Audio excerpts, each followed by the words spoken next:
Thomas Paine, Sam Adams, Benjamin Franklin. These men spoke up for what they thought was right. From their courage came such documents as the Declaration of Independence and the Constitution of the United States. From their willingness to speak what was sometimes unpopular but right, we enjoy such liberties as freedom of speech, the right to keep and bear arms, and freedom of religion. There are those who still wish to oppress our freedoms, and there are still patriots willing to stand up and defend life, liberty, and the pursuit of happiness. Men like Zeb Bell, who honor our founding fathers and what they stood for. It's now time for Zeb at the Ranch, speaking up and defending your freedoms.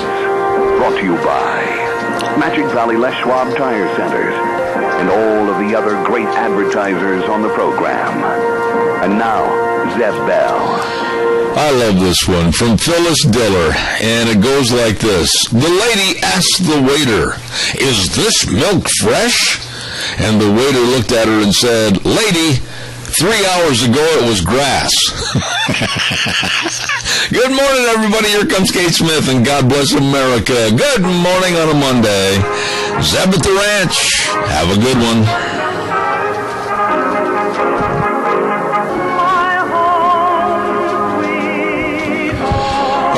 Thank you very, very much, Kate Smith, and God bless America. And good morning. Back in the saddle this morning, Zeb Bell at Zeb at the Ranch.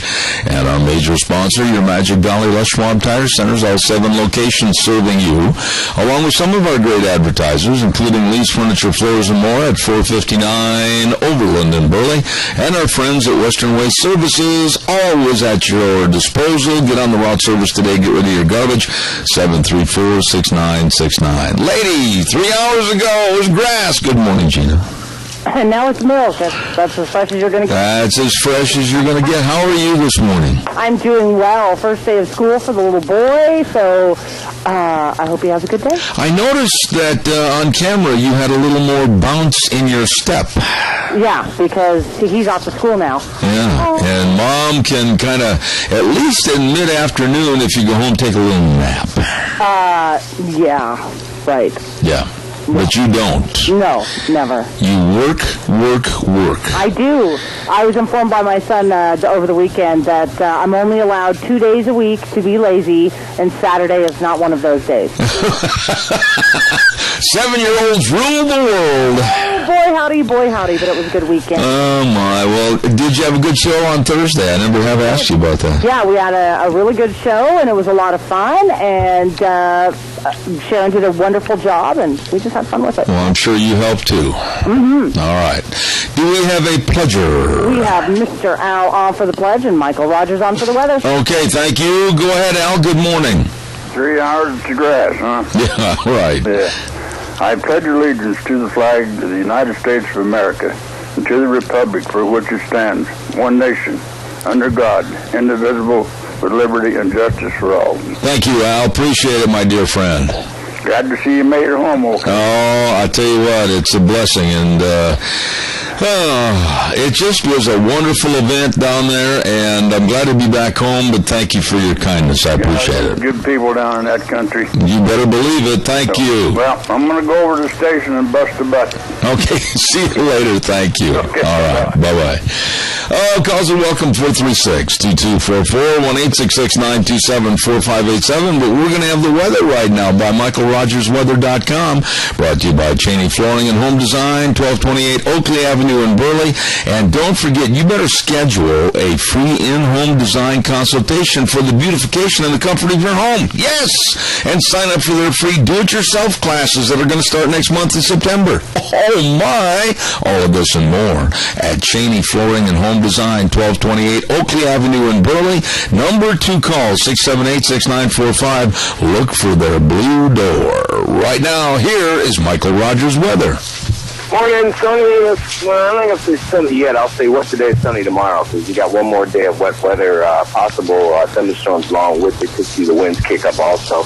That'll take place for much of the day and also for tonight. It'll dwindle off and taper off tonight, and then from Tuesday all the way through the weekend, we're looking for a lot more sun.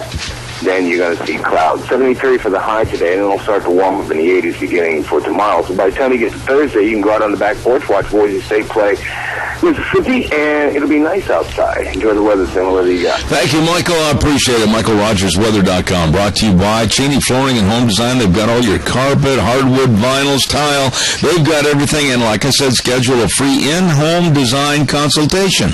Call them at 678-6945. Cheney Flooring and Home Design, 1228 Oakley Avenue in Burley. Caller, I'll be right there, I promise. I've got to get these two in right on time, or I have my lovely bride slap me over the knuckles with a ruler. Daryl's Cleaners, 1223 Albion Avenue in Burley. My goodness sakes, don't forget to check on the prepaid gift cards that they have at Daryl's Cleaners. These are some really nice, clean gifts that you can give. Yeah, sheet for cleaning, your clothes, your drapes, your tablecloths, everything. I like that. Cleanest gifts you can ever give. And that's at Daryl's Cleaners, 1223 Albion Avenue in Burley. Please stop in and take your clothes over there. They are the best cleaners in the universe, Daryl's Cleaners. Also, don't forget SafeLink Internet. Man, they got quite a deal. Free router, free 30-day risk trial, free installation. Wow, everything seems free. You better check it out with a low monthly rate. And tell them I sent you. You bet. Call them, 677-8000. 677-8000. Idaho's number one choice for wireless internet, SafeLink Internet. You get a hold of them today. Caller, good morning to you. Good morning and welcome home. We kind of missed you while you were gone. Well, George, how nice of you. I appreciate that. Yeah, it's just the smoke's gone out of the wheel when you and your bride's gone, because we always seem to make contact, and it's terrible when you can't. Well, I tell you what, I miss this program when I'm gone, but boy, I need a little bit of time away. We were down announcing the Golden Spike Rodeo in Utah, and it was absolutely phenomenal. Greatest people to work with anywhere, anytime, and I really do appreciate them. Yeah. Except we got a problem this morning. Uh-oh. The mess we got back there in Missouri with the Browns getting shot and killed. They raised such a big stink over it. His dad has not been proven innocent or guilty, but yet our illustrious president sent a bunch of aides to go to the funeral. What happened to the ones with Trevor and our veterans? There's no representatives there. Well, let me interrupt you. Let me interrupt you and say something right there, because I am very upset about this.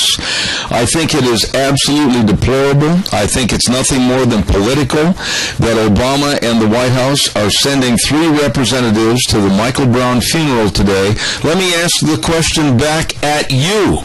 Why were there no, or will there be no, representatives from the State Department going to James Foley's funeral? Yeah, not to my knowledge, there isn't. No. And, we had a white officer shoot a black child. In Utah over the weekend, we had a black officer shoot an unarmed white boy. What's the difference? And you don't hear nothing about that. Well, the government should not be getting involved, George. I mean, this is absolutely nothing more than overt racism for political gain. That's it. Overt racism for political gain. And to send 3 representatives of the White House to the Michael Brown funeral, when, according to the sources that I talked to this morning, there are and will not be any White House representatives at the ceremonies for James Foley, the atrocity that was committed when the jihadists cut off his head. And I also understand that for the general that was killed in Afghanistan, there were no White House representatives at his funeral. No, and with Mr. Foley, the president said he wanted a month to think over that before they send their rescue operation in to try to get him. You had to have a month to think about it? What in the hell is wrong with that? Now, George, I'm afraid, and I'm just going to say this, and you folks out there in Radio Land can go ahead and rebut this statement. I'm afraid right now we are on the verge of 2 major conflicts in this country. Number 1, the first thing to worry about is the upcoming date of 9/11. I believe the terrorist vermin with the ISIS have a date set, and that is 9/11 for a return to terror in this country. I'm not the only one that feels that way. I said it last week before I left, and then this morning General Thomas McInerney said the same thing. So evidently I'm in good company right there as far as worrying about 9/11. The second thing, George, that really should be worried about is a race war that is going to be fueled because of Eric Holder and Obama in this country. It is. You take Eric Holder, Obama, Al Sharpton, Jesse Jackson, those are all the same culprits. They just got a different title, and if they can incite a riot or protest, they're in hog heaven.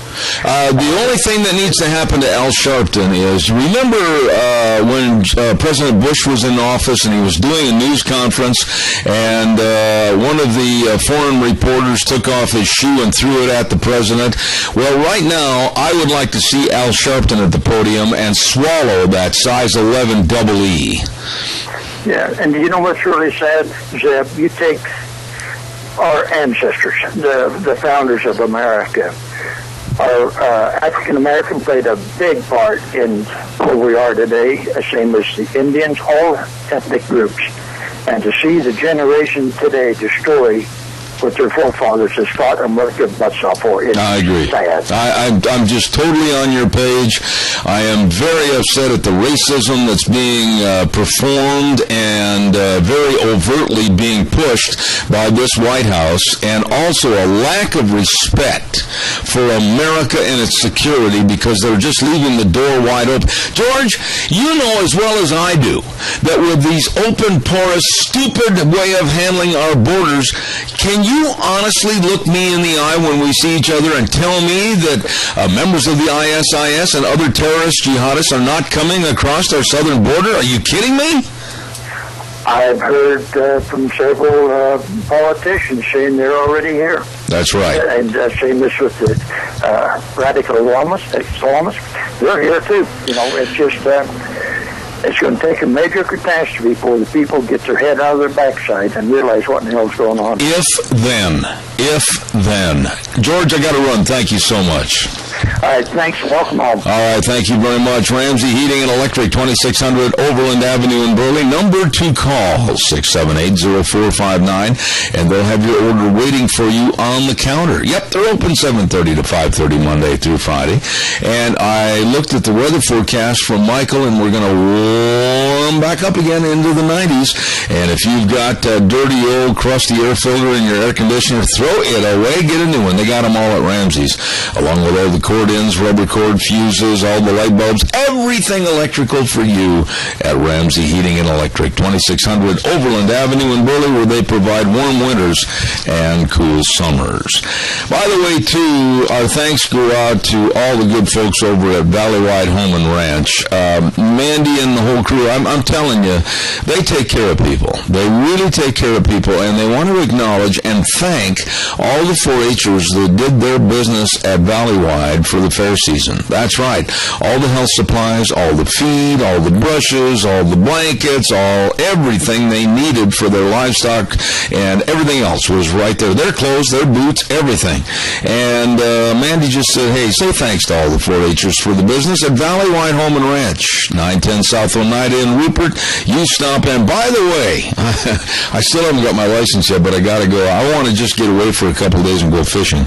They've got all the fishing tackle right over there at Valleywide Home and Ranch, 910 South Oneida in Rupert. Really nice people. All right, calls are welcome and appreciated. 436-2244, 1-866-927-4587. Eric Holder, you know I don't like the man. You know I don't like anything to do with this administration. And I don't trust this administration. This Attorney General, Eric Holder, already has his and the Department of Justice decision on Ferguson, Missouri. You're not going to sit there honestly and believe that they are going to come out with anything that is negative against Michael Brown. And the facts, let me emphasize that word, the facts that are coming out about what kind of a punk and a thug he was. Now, you can criticize me and say, you're a racist. I know a lot of people do that. That's an easy card for them to play, okay? Because they're not mentally capable of thinking the thing through. But the kid, Michael Brown, 6'4", 300 pounds, goes into this convenience store. You've seen the tape. If you haven't, you need to. He's nothing but a common punk and a thug. Bullies his way out of the store after stealing items. And this isn't the first time. This isn't the first time. And they're painting this kid as kind of the little local choir boy. Please, don't go there. But now, what do we do now? The Department of Justice, the White House, Obama, Eric Holder, Al Sharpton, everybody's got this thing stirred up to the point where they're calling for, in various cities across the United States, a day of rage. Now, somebody's going to complain about me saying this, but it needs to be said. We should be in great preparation for the most negative that could happen. We could be seeing the lootings and the burnings and the terror of what happened in the Watts riots in California. And I have no idea why that person's calling me while I'm on the air on my cell phone. Anyway, the Day of Rage could incite and spark more violence all across this country in the name of racism. Now, if this policeman, oh my goodness, if this policeman, through the evidence turned into the grand jury, is found to be completely innocent and was protecting his own life, excuse me, and by the way, they've already found out through the investigation that the policeman was injured severely in the left eye socket with a bulging eye after this young man attacked him. That if he is found to be innocent and exonerated of not doing anything other than protecting himself, look out! Hold on! The carnival ride's going to go 100 miles an hour. It's going to get very serious. What are we going to do to slow this down? And for the White House to send 3 representatives to the funeral today is as much an advocacy of saying, you're 100% right, we're behind you, oh my, don't let the grand jury come out with anything, we're going to protect this family, we're going to protect the image of Michael Brown. This is a no-win situation for the police department. It's a no-win situation for the policeman who his life is on the line right now. You wouldn't want to trade places with him. I just don't see how we're going to get out of this mess. I honestly, tell me, I don't see how you're going to get out of this mess without more lootings, more burnings, more civil and social unrest. It is a mess, and it's been fueled because of the ineptitude and the amateurist attitude of the White House. Calls welcome, 436-2244, 1-866-927-4587. Denny's Restaurant, we are going to be there on Thursday. Zeb's Lunch Bunch this week, 28th. Don't put it on your calendar right now. Don't call me and say, when's Lunch Bunch? Well, it's this coming Thursday at Denny's Restaurant, 611 Overland and Burley. Oh my, that menu is just so doggone good. I tell you should go in there every day and take care of ordering one thing on the menu every day until you've gone through all the menu. It's fantastic. And don't forget, too, that they've got special senior discounts. It's just a great, great place to eat. Very, very good service. Excellent food at Denny's Restaurant, 611 Overland and Burley, the home of Zeb's Lunch Bunch, and we will be there on Thursday. Real quick, caller, I'll be right there. Stand by. Don't go away. I want to remind everybody about Barry Equipment and Rental. 3 locations, Addison Avenue in Twin Falls and South Lincoln and Jerome, and 159 West Highway 30 in Burley. They've got everything you're looking for. I'm not kidding you. They've got all your larger construction equipment, all your man lifts, skid steers, excavators, all the Bobcat equipment. They've got all the Doosan loaders, big dudes. They've got all the Coyote tractors. They've got everything, including full-time certified mechanics and a really, really good shop. If you're looking to lease or buy, that's the place. Barry Equipment and Rental, Addison Avenue West, Twin Falls, South Lincoln and Jerome, and right there on Highway 30 in Burley. Caller, good morning. You're on the air. Good morning, Zeb. Thursday I called in, lost a dog, and we did recover him Saturday, so I want to thank everybody for their thoughts and prayers out there. And did you hear in Salt Lake where a black cop shot a unarmed white teenager? Yeah. And where's the outrage? You know, Doug, hang on just a second. Hold on. I'm not going to get into a tit-for-tat type thing, and I think you understand why I'm saying this. I am outraged that racial injustice already has played their cards face up in this case of Michael Brown. It's obvious that the law is now going to have their hands tied behind them. It's obvious the Department of Justice and Eric Holder are going to make it that much tougher for the police to go out and enforce the law because of what happened in the Michael Brown case. And I totally agree with you that every time from now on that an officer draws his weapon, either to protect himself or take down the possible inflictor of pain and injustice, the perpetrator, he's going to have second thoughts about pulling the trigger, and he may even lose his own life. Exactly. That's my point I'm making right there, is that it's always a one-sided deal, and ever since we've had Obama in the White House, racial discrimination has gotten worse, and it's not discrimination itself, it's they're using the word. They're using every little thing they can do to beat the drum. They're just another right arm of Jesse Jackson and Al Sharpton. Well, let me ask you a question, Doug, and you're a sharp guy. You should have an answer for this. I don't have an answer for this, so I guess I'm going to rely on your being sharper than me. But I'm serious. This is not a laughing matter. What do we do? How do we solve this problem? Because if, there we go again with that word, if the grand jury has the backbone and spine to weigh the evidence and find out, and I'm saying this is an if, find out that the policeman is completely exonerated and not guilty, what is going to happen and how are we going to curb the problem? It's going to be a big problem, but like you say, they are taking justice and, like you say, tying the hand behind its back and saying this is the outcome even before all the evidence is turned in, you know? Yep. Like, we're going to have a fair trial for this guilty person. And if he is exonerated, which, if he's innocent, he should be exonerated. But there's no way, Doug, there's no way right now you can take the media and the Al Sharptons and the Eric Holders and the Obamas and everybody else that's weighed in on this case, and you can't, in my opinion, have a quote-unquote fair trial right now. No, you can't.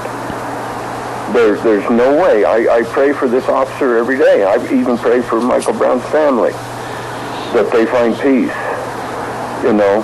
But you can't have a fair trial right now. No. Not with everybody's weighed in, and Obama, it's a wonder he didn't say if I had a son, he'd be like Michael Brown. You know, it's a scary time, Zeb. Well, the thing is, though, and you mentioned this, and I got to go do the Capitol Press Ag Minute, but you're spot on with your assessment here. Hold on a second. I got a little frog in my throat this morning. But in your assessment of whether it's black against white or if it's white against black, right now in this administration, We are more color-oriented in news reporting than ever in the last 20 years because of a racist administration. I'm just going to come right out and say it. And I agree 100%. They're the ones that's beating the drum on the race deal. If we are so racist, then why do we have a black attorney general? Why do we have a black president? Why do we have black CEOs? Why do we have black professors? If we're so so race separated. Absolutely. Doug, I appreciate always your call. Thank you so much. You bet. Thank you. Calls are welcome and appreciated. I think we're in the middle of a huge mess. I'm going to say this before we go to the Capital Press Ag Minute. And I want you to be wary. You can laugh and you can chortle, I love that word, chortle, at me and poke fun at me. But I think right now, the United States of America is in the most volatile circumstances that we've been in since World War II. I mean that. Because we are looking at a potentiality of extreme race riots and wars within our confines of our country. We're looking at extreme problems with the border and those idiots, and they are, that want to have an open border policy. And then the number 3 thing to worry about this morning, folksies, is that we have terrorist groups like ISIS that have made predictions and made their forecasts that they will have Americans' blood running in the street at various locations. And there's been hinting, not only from my program and myself, but also from the likes of General Tom McInerney that's been on this program. And he was on the news this morning, featured, by saying that Obama is out to lunch and that 911 could prove to be very serious this year. I'll be back right after this. Today's Ag Minute brought to you by the Capital Press, the West Ag Weekly. Dairymen increased production in July, responding to higher milk prices and lower feed costs. According to the U.S. Department of Agriculture's latest survey, July milk production came in 4% higher than the same period a year before, 16.4 billion pounds in 23 major milk-producing states. Cow numbers, at 8.58 million head, were up 56,000 from July 2013 and 6,000 from June. July marks the highest year-over-year monthly increase since February 2012, when production increased 8.2% over February 2011. Idaho's milk production increased 4% to 1.2 million pounds with 6,000 additional cows. This is Brandon Tenner. For more agriculture news and information, turn to the West Ag Weekly, the Capital Press, and CapitalPress.com. Oh, thank you very much, Capital Press. And right now, also, don't forget Snyder's Surplus. It's not just an army and hunting supply store. No, my goodness, no! They've got all your hardware. They've got loads and loads of furniture. I got to get over there and check on another desk and another office chair. And my wife looked at me the other day and she says, okay, where are you going to put it? Well, I think I get it figured out. Anyway, don't forget, they've got everything over there. It's a brand new store, brand new merchandise, and same friendly folks. Snyder's Surplus, 112 South, 200 west of Rupert. Stop in and see them today. It's not just army and hunting supplies. They've got everything at Snyder's Surplus. Calls are welcome, 436-2244, 1-866-927-4587. You know, I just can't understand why this White House is not being criticized by every single news media in the United States today for being inept and amateuristic and absolutely pathetic the way they've handled almost every situation. There are inklings of discontent that are being shown by the very, very liberal rag, the New York Times. There are inklings of discontent showing up at MSNBC, NBC, and CBS and ABC, but not to the degree where they're really coming out and saying, what is this buffoon doing? And he is a buffoon. And his administration is full of buffoons. Actually, they're a bunch of clowns looking for a circus. Prove me wrong. I mean, you can go right down the list from the IRS to Benghazi and Bo Bergdahl and everything else that is just left unanswered and trying to be covered up by this administration. And then they jump in on the death of a black 18-year-old behemoth, 6'4", 300 pounds, that is, and it shows on the video, I'm not saying this to be racist or anything else, a punk. And they side with this, and they send 3 representatives today to the funeral, and they didn't send anyone to the general from Afghanistan that was killed? None. And to my knowledge, prove me wrong, there's not even going to be a representative at the ceremonies for James Foley, who was beheaded. What? What are they doing? Caller, good morning. You're on the air. What in the hell is Eric Holder doing back there anyway, Zeb? That ought to be a state deal, a local deal. You know, Fred, if you were hired as the county prosecutor, you were voted in to do that job, and you have a record of serving the public and doing a good job, and then all of a sudden this happens and people are clamoring for other prosecutors from the federal government and other people to take over, then why did they hire this man in the first place if they're going to override him? That's it. I can't figure that one out. Why send some federal guy back there to take over? This is unreal. It's nothing more than protectionism. And what it is, protectionism for politics and vote getting and the Democratic Party. I know some people are going to get upset about that, Fred, but you know I'm right. This is nothing more than gathering votes at the polls. That's right. That's it. And I can't believe it. It's unreal. It's unreal. Well, this situation... they're shooting. Whether he's right or wrong, it won't make any difference. Fred, you've been around for a long time. And tell me if I'm wrong in your opinion. The volatility of what could happen over having these days of rages at various cities, if this policeman is found to be innocent and exonerated, this whole United States could turn into one great big fireball. Absolutely. No question about it, Zeb. We know that. But I don't know that. But what do we do to stop it, Fred? What? What can we do to stop it? This administration is only going to pour more gasoline on the fire. I don't know what I can do to stop it. Yeah. If I did, I'd be doing it. Amen. It's a mess. It's an absolute atrocious mess. The whole administration has been since it got in there. I agree. Thank you, my dear friend. Good to hear from you. God bless you. Thank you so much. Thank you.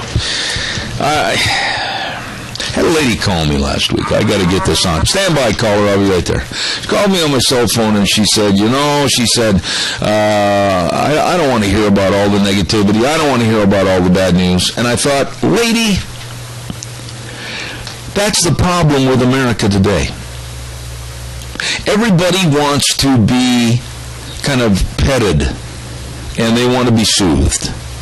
They don't want to face the reality that we're going to hell in the handbasket. They don't want to face the reality that by not getting involved, that's why we got the problems we have. And I'm not going to back off. I'm not going to have somebody call me and say, oh, let's just have good news. Boy, yeah, let's bury our head in various places and just let the world go by. It's going to be a great place when we finally pull our head out. Caller, I'll be right there. Don't go away. Sophie's Chatterbox, 530 East Street on the Square in Rupert. I'll tell you what, what a great place to go for breakfast, lunch, or supper. Monday through Friday, 6 to 6, Saturday, 6 to 2. And their bakery, they're taking care of our customers, I'll tell you, with delicious cinnamon rolls. They're big, they're huge, they're the size of footballs almost. Wedding cakes, cookie bars, homemade bread, everything at Sophie's Chatterbox. Delicious. 530 East Street on the Square in Rupert. Good morning, caller. You're on the air. Okay, Okay, you have all the answers. I want you to answer this. Are you ready? I don't have all the answers. Do not say that.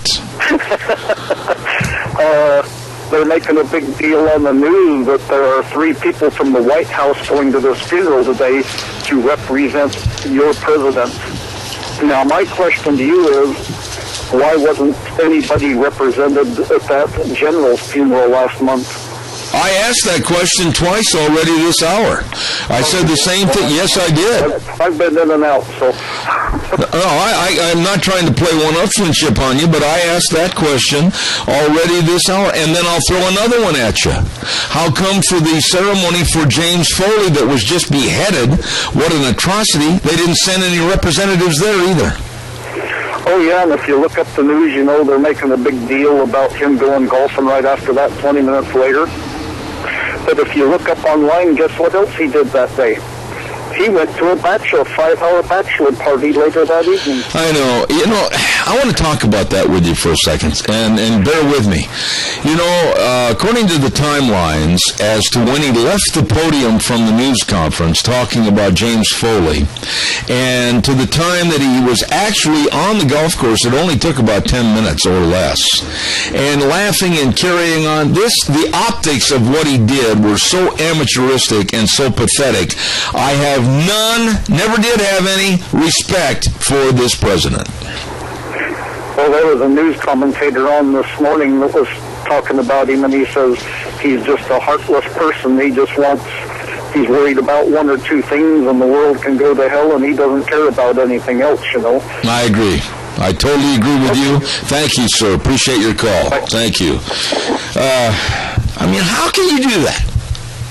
You stand up in front of a podium, and unfortunately, I'll just back up for a second here before I do a commercial.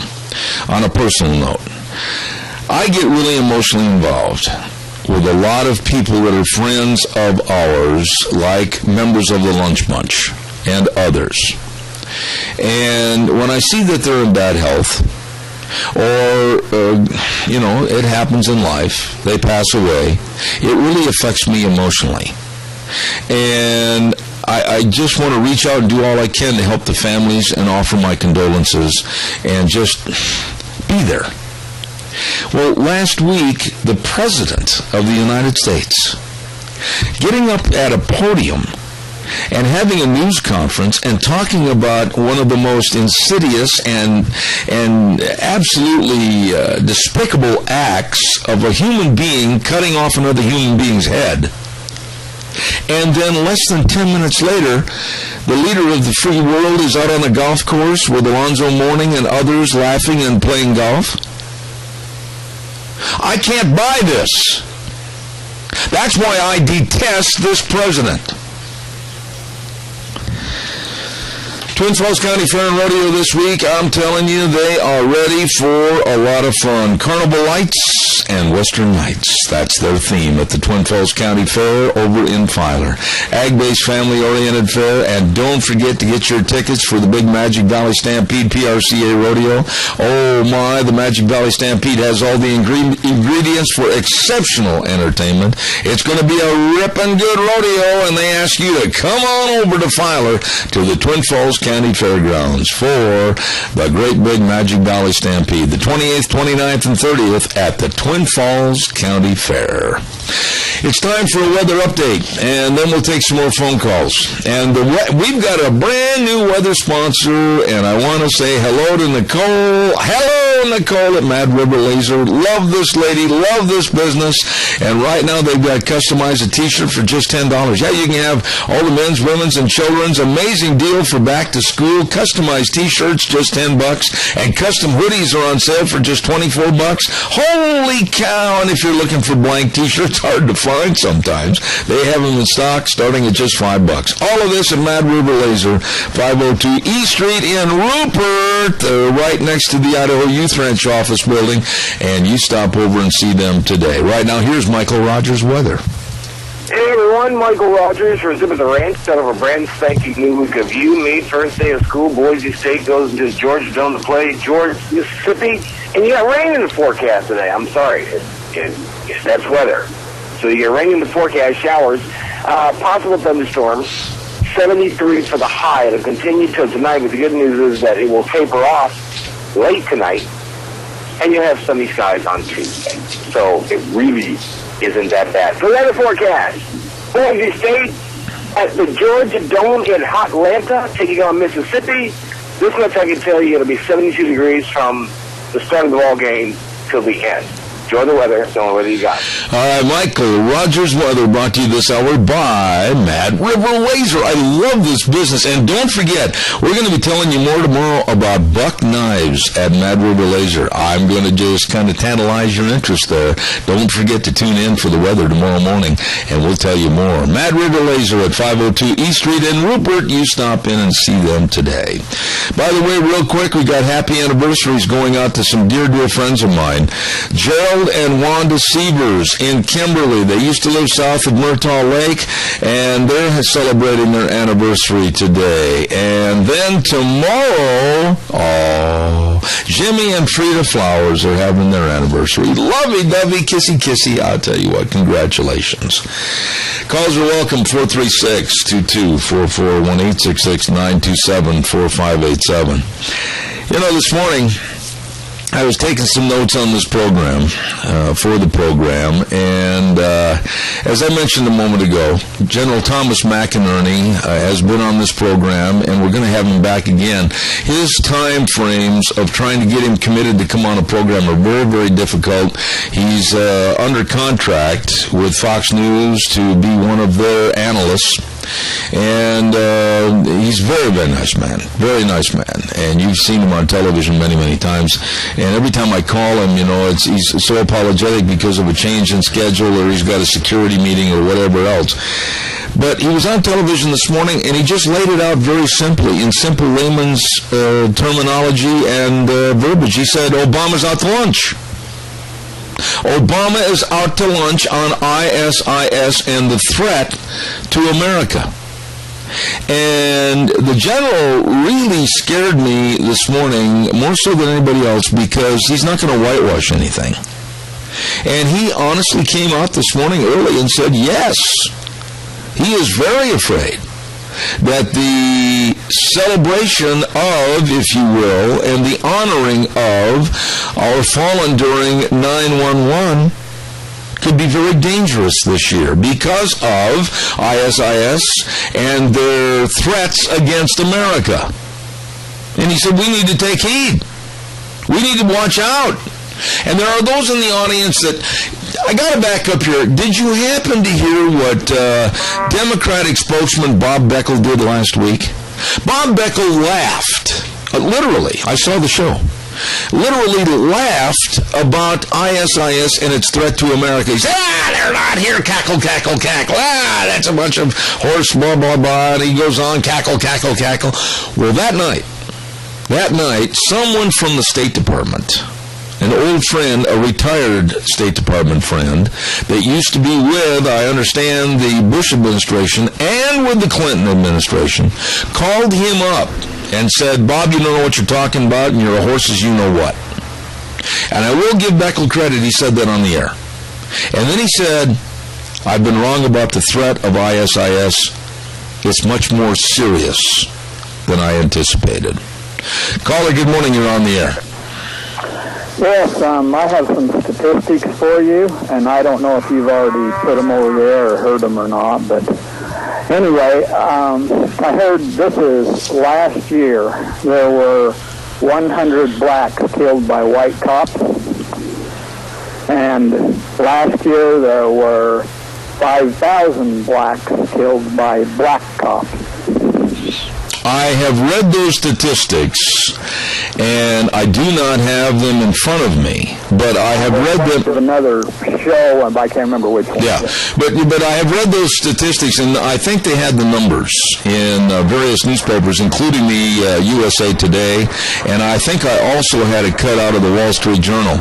And to say that anytime there's retribution against a black from a white policeman is absolutely asinine, because I think a lot of people, and I think you'll agree with me, lose sight of the fact that if there's a crime committed, what difference does it make what color the person is? Exactly. It doesn't. I just think it's interesting, 100 to 5,000. Well, they're really stretching to try and make this thing go, aren't they? Absolutely. Sir, thank you for your call this morning. I appreciate that. Thank you very much. Caller, I'll be right with you. Don't go away. Zollinger Quarter Horse Ranch. The legend lives on at the 26th Annual Production Sale, Saturday, September 13th. Coming up. 10 o'clock in the morning. They're going to start with the preview up at the ranch at 1944. 99. Can I back up on that address? Jerry's going to kill me.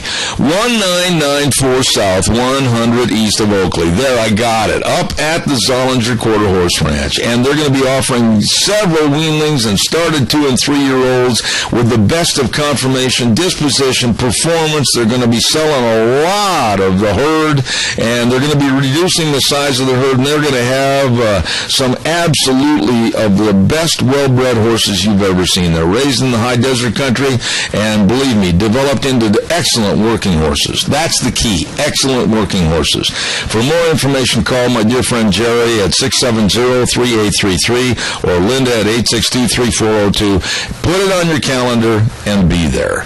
Zollinger Quarter Horse Ranch 26th Annual Production Sale, Saturday, September 13th at 10 a.m. Again at 1994 South, 100 east of Oakley. Going to be good. Caller, good morning. You're on the air.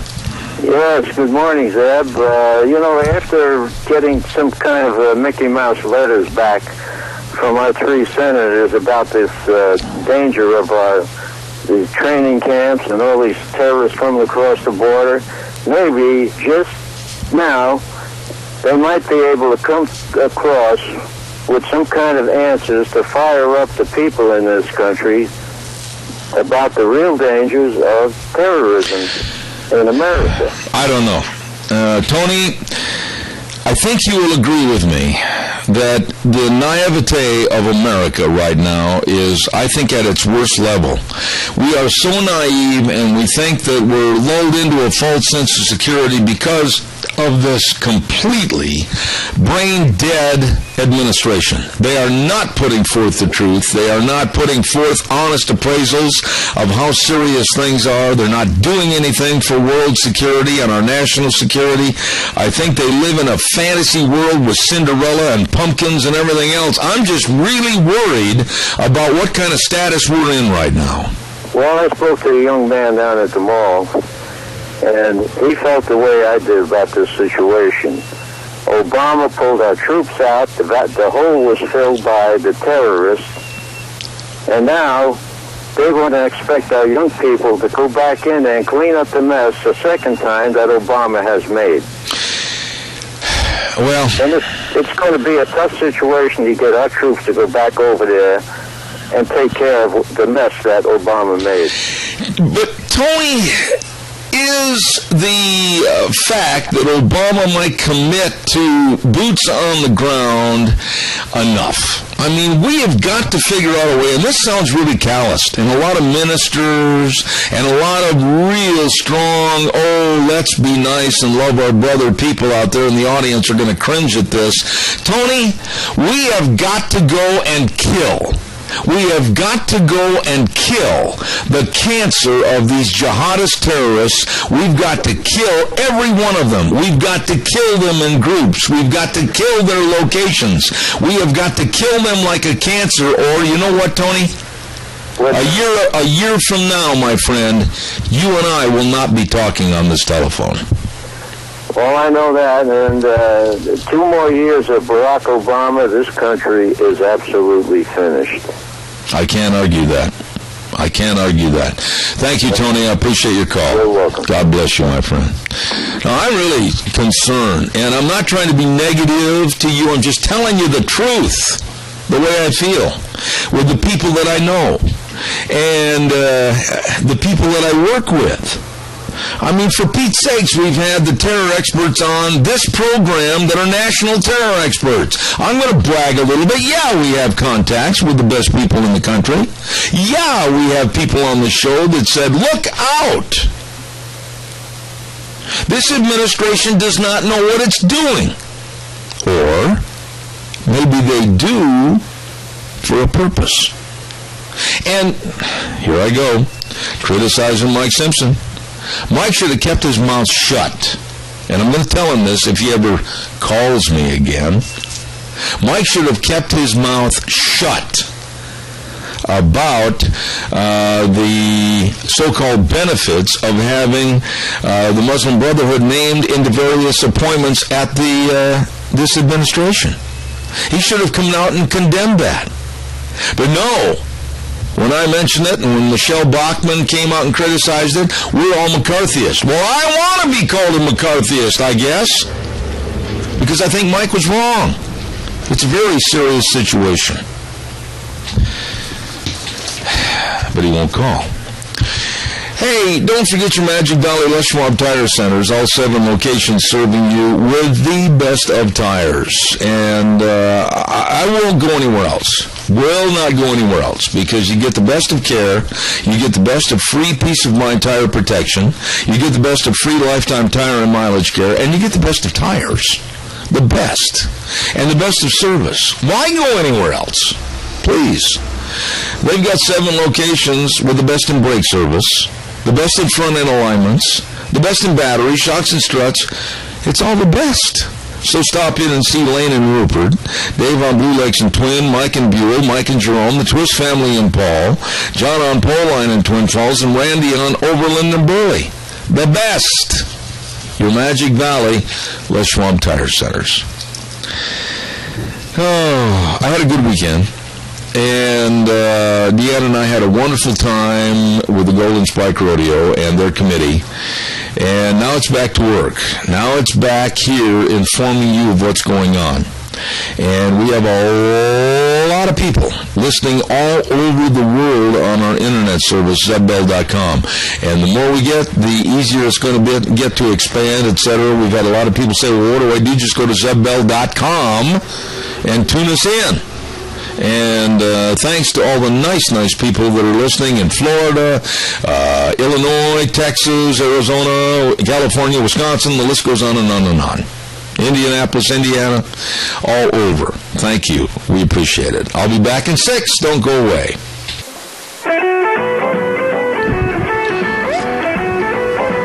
Welcome back, Zeb at the Ranch on a Monday, and it's so good to be back home. And thank you very much. Zeb at the Ranch, I'm Zeb Bell. Good morning, your major sponsor for this program, your Magic Valley Les Schwab Tire Centers, all 7 locations serving you, along with some of our great advertisers, including Lee's Furniture, Floors, and More at 459 Overland and Burley, and our friends at Western Waste Services. From the canyons of the Snake River and the La Crosse Southern Idaho, we're always at your disposal. Western Waste Services, we care about our community, our resources, and this great land. Western Waste Services is lending a hand, always at your disposal. Western Waste Services. Western Waste Services, always at your disposal, getting rid of your garbage, and I suggest this morning you call and get on the route service. We are entirely happy with the route service. Man, those big old trucks pull up, vroom, dump the garbage, it's gone. Get on the route service today. Call them 734-6969. And don't forget, still time. I'm sure a lot of you probably got something going on for Labor Day, picnics, reunions, whatever. Rent the porta potties. They've got them for you at Western Waste Services, 734-6969. Always at your disposal. Oh, thank you very much. And by the way, in just a few moments, we're going to have Frosty Woolridge on the air from California, I believe. Stand by. Hanson Mortuary, 710 6th Street in Rupert. Joel Heward, manager. Nice people. Family people. Giving you family attention. They can go to you. They can come to you. They can help you right there in your own area, right there in your own town, right there in your church. They can help you. Please, always with the highest ethical standards, with unquestioned integrity when there's the losing of a loved one. Please call them today, 436-5636. Hanson Mortuary in Rupert. Very nice people.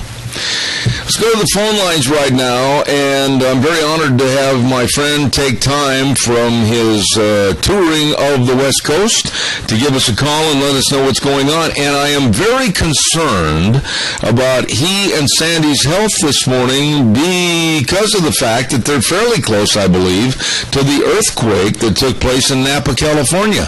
Good morning, Frosty. How are you? Good morning, Zeb. Yes, and we were both just fine. There was a 6.1 Richter scale earthquake there in Napa, and we were told about it by quite a few travelers that were headed north just the morning that it happened.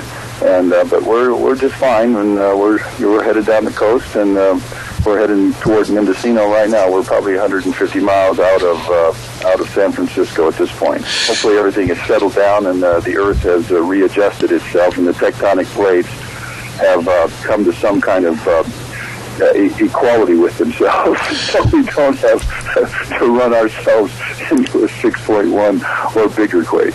Frosty, honestly, I want you to know that both Deanne and I, you're in our prayers for safety while you're going through that area, so please know that. Listen, the reason I wanted to really talk to you this morning about something a little bit away from what we normally talk about, but I said first hour, and I was very emphatic about my fears, that this administration, I don't know if they're that dumb, I don't know if they're that naive, or if it's a plan. But we are right now on the verge of total chaos. Not only with our lack of protecting our borders, not only we don't know who's coming up across those borders, whether it's illegal aliens or might even be ISIS members, not only do we have not the national security that we need or world security, I'm very afraid right now, and I want to get your opinion on this situation. We're living in a tinderbox, and all it's going to take is a little bit of gasoline, and we could go up in flames.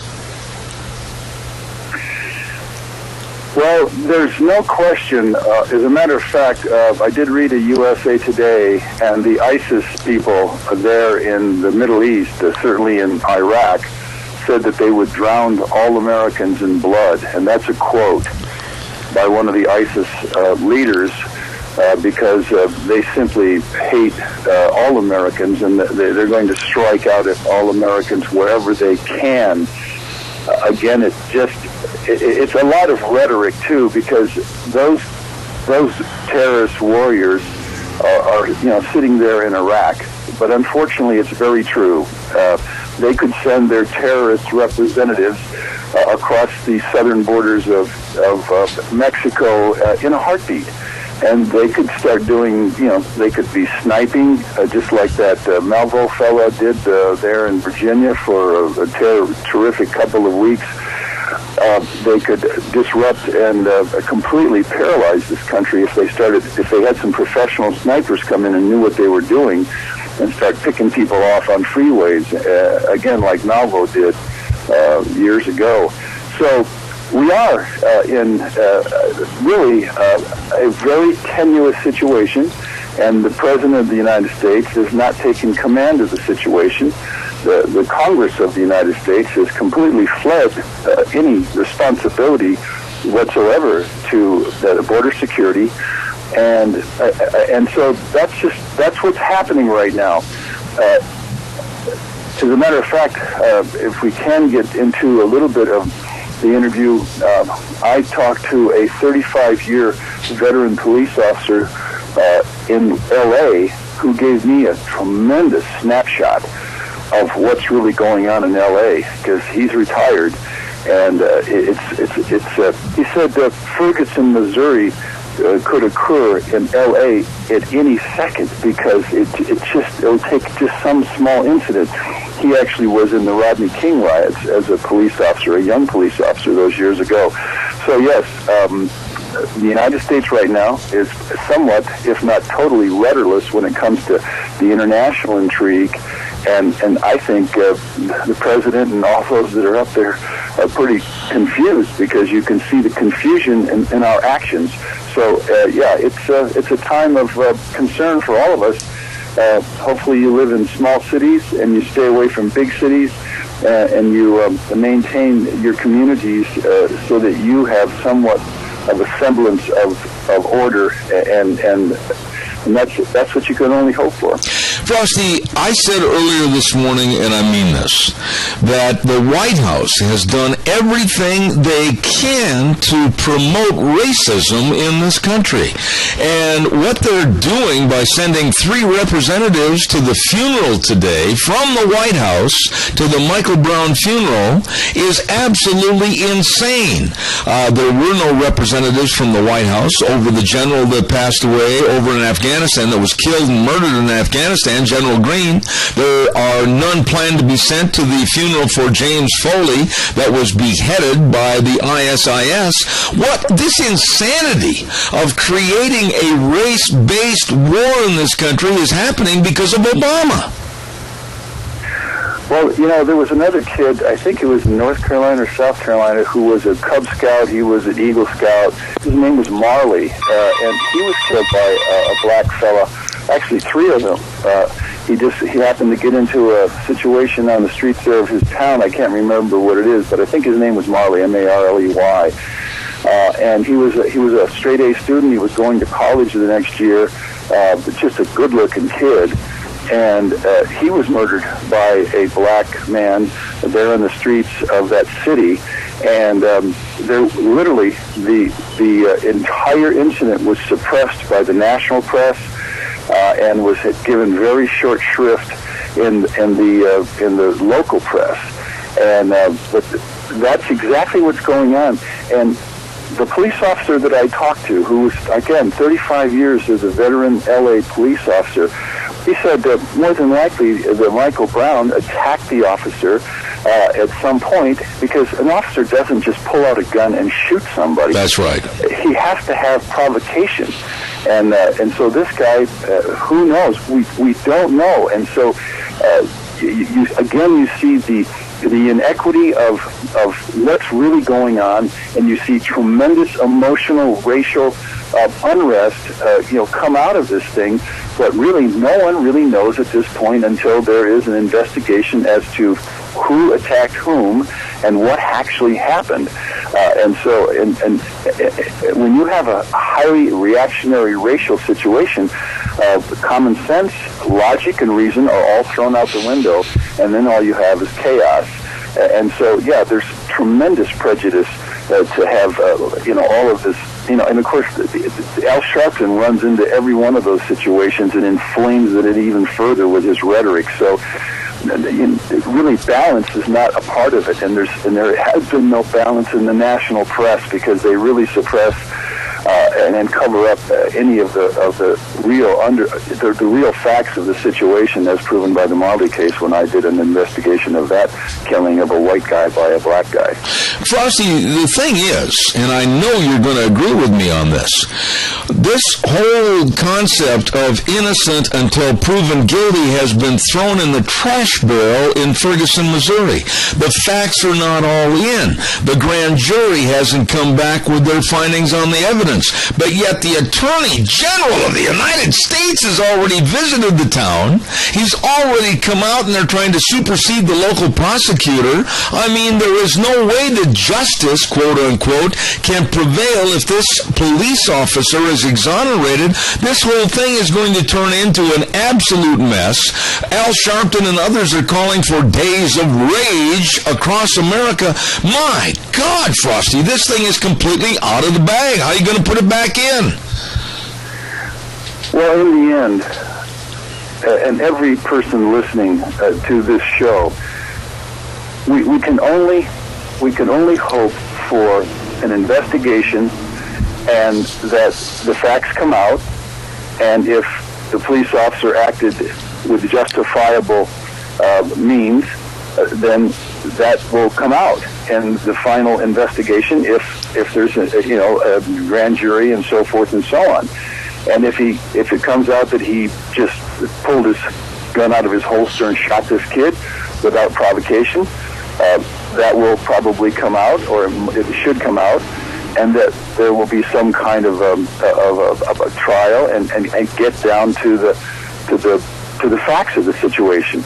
The real tragedy is because this country is inflamed in a racial conflict, in a racial conflagration, if you will, and that there's no sense of balance when you get into the emotions of racial unrest and racial bias, one way or the other. I mean, whether it's black against white or white against black, and we can only hope that both sides of the situation calm down in time, and that we proceed with logical, rational, and lawful order toward the truth, and then we move from there. All right, now, I want to get into the ifs of what Obama might do on amnesty. I know that you're on this bike trip. I know that you're having a wonderful time with your wife, and deservedly so, but I also know Frosty Wildridge, and I also know that you're going to be trying to gather as much information as to what this administration is doing or not doing in regards to border security and also amnesty for literally millions coming into this country. What are your thoughts about this president? The more that, I'll be honest with you, every day that I pick up a newspaper or turn on the news or call my news staffs that I work with in Washington and New York every morning, I'm scared to death of what this president is going to do. What are your fears? What do you think he's going to do? Well, at this point, I'm not as much in the loop because I can't read a lot of information and I can't get different commentaries and I can't get all the facts and figures, but I do know this. Make sure that everyone understands this. Each listener to this show across the country, California right now takes in 1,655 legal and illegal immigrants every day. It grows by, again, 1,655 people. It does that every day, 7 days a week, 30 days out of the month, and 12 months out of the year. California is on course to add 20 million, and 98% of the growth of California is from legal and illegal immigration. I want you, the listener, to understand the implications. I'm sitting here in a hiker-biker campground right now, and they've got conserve water all over the place, signs everywhere, don't waste one glass of water. They don't even serve water unless you ask for it in the restaurants, because they're having an exceptional drought, not a severe drought, but an exceptional drought throughout the entire state. And then when you think about the irony of that the United States right now, if Senate 744 bill passes, that's the latest amnesty bill passes, it doubles the rate of immigration from 1.2 million per year, that's 1.2 million per year, up to 2 million per year. Do you see the irony and the stupidity and the recklessness toward our country and our citizenry to add 100 million more immigrants at an even faster speed than the projected 100 million by 2050, which is only 36 years from now? And when you think about California, as I ride my bicycle down the coast right now, and we're going into Mendocino today, honest to gosh, the grass is all brown. There's no rain here. There's no water. I've got pictures of rivers. I've crossed probably 6, 7, 8 rivers now that are underneath the highway, Route 101, through California. They're all dried up. They're not flowing. And so if this president gets some kind of an amnesty by executive order, ladies and gentlemen, our future as a nation will be absolutely overrun by this immigration invasion of our country, brought about by the apathy of the American people to not get involved, the apathy of the Congress that doesn't understand the implications, the ramifications of adding 100 million immigrants, and then, of course, if the thing passes,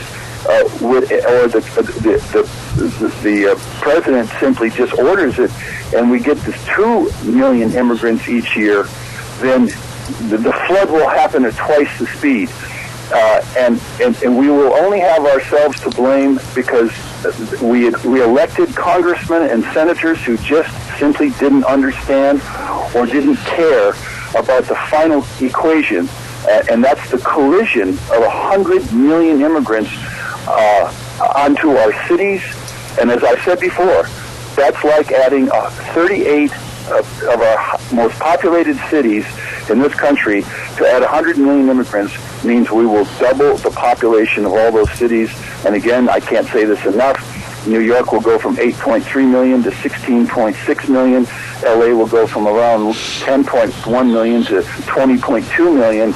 And again, the ramifications of transporting and warming and housing and infrastructure and energy and resources and water are off the charts, impossible to solve when you do that to yourself. And so we're on a collision course with these numbers. And again, if it happens or he gets away with it, it's going to be the tragedy of the 21st century for America. That's all there is to it. It can't be anything else but an environmental tragedy, a quality of life tragedy, a standard of living tragedy, and a tragedy for every American citizen. Okay, now you're on this trip, and you have a chance to ask people a lot of questions and find out the pulse of what their feelings are. Aren't people outraged in California? Aren't they absolutely ready to beat their fist against the wall in despair and outrage over having to pay, literally, for this mess that's being brought upon them by the government? I mean, what's the feeling? Are they outraged, or are they just going, oh, well, come see, come saw? Well, as a matter of fact, yesterday I interviewed a father and a mother of 3 kids, and he was up there in the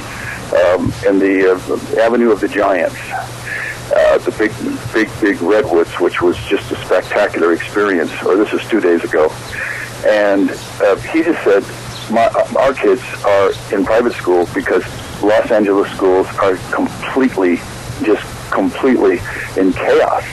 He just said that there's no academics going on, there's no order, there's no discipline. They're just housing those kids. He said, and I'm quoting, they're warehousing those kids until they hit 18 or even 16 when they just quit. And so that was his take. The take by the police officer, and his first name is Ralph, he said, the reason there isn't any big reaction to all what's going on, he said, and this is a 35-year police officer in the LA police force, he said, you have to understand that the IQs in this state run anywhere from 90 to 100. So all of these people that are, and he says we've got $10 billion in welfare for all of these immigrants every year, and he said they just don't care. They don't have enough intellectual prowess to take action or care. Wow. And so those who continue to keep paying the taxes are just part of the situation. That's just the way it is. And so everyone just kind of keeps merrily going down the road, not realizing, the final implication. And he was emphatic about that. He said the schools are just turning out stupid people, is what he said. So that was fascinating to me to hear that. Frosty, I'm just about out of time, but where do you plan to be next Monday? Somewhere south of San Francisco, and then I'll really get a chance to, hit the big cities that are now affected by immigration, San Francisco, and then right on down the line where they, like Fresno and Bakersfield. And the big tragedy here is that the big hiring people like McDonald's or Marriott Hotels or Holiday Inns, they're the ones that are hiring all these illegals. They're the ones forging all the papers. They're the ones paying under the table. Construction firms, painting firms, and you name it. They're all the powerful elites that are literally making millions and millions and millions of dollars as the consequence of the California and American taxpayer. And as long as you have all that money greasing somebody and some politician's hands, this thing is not going to end. It's simply going to grow. And then if this president and the Congress, again, pass this amnesty, this situation will continue to grow out of control because more and more people, desperate people from around the planet, and I've traveled throughout those countries where they're so desperate, They'll do anything to come to Canada. They'll do anything to come to America. They'll do anything to come to Europe and Australia. And that's the tragedy that all of us face, because there is a never-ending line of immigrants that are desperate to come to America. Absolutely. Be safe, my friend. You and your wife, God's blessings, and we'll talk to you next Monday. Looking forward to it. Thanks, Frosty. Thank you, Zeb. Godspeed, my friend. Thank you very much. Frosty Bowdridge in California. Thank you very much. Well, we've got another guest coming up in just a few minutes, but don't forget Duck Uglies at 163 West Highway 30 in Burley, right next to Berry Equipment and Rental. Oh, they're going to have some great entertainment this weekend. On Friday night, music with the Nitty Gritty Dirk Band, and then on Saturday, Barton and Bowler. Ooh, wow, you better get in there. Not just for the entertainment, but also for the food. I really highly suggest the ribeye. It's good. You're going to love it at Duck Uglies, 163 West Highway 30 in Burley. Oh, that is good. Also, I want to remind everybody about Cheney Flooring and Home Design. And let you know that coming up in September, they're going to be having a lot of these great big do-it-yourself classes. That's right. And you better check those out. All you have to do is call them at 678-6945 or stop in at 1228 Oakley Avenue in Burley. Look for their blue door, Cheney Flooring and Home Design, 1228 Oakley Avenue in Burley. And check out their sale on select carpets and discounts on the tile, the hardwood, the vinyl, and everything else. These are really good people at Cheney Flooring and Home Design, serving you at 1228 Oakley Avenue in Burley. Okay. Now, we're almost ready for our next guest, and I'm going to try really hard to hold my temper and my patience down over a story that's just got me really upset this morning, and I'll explain why in just a few minutes.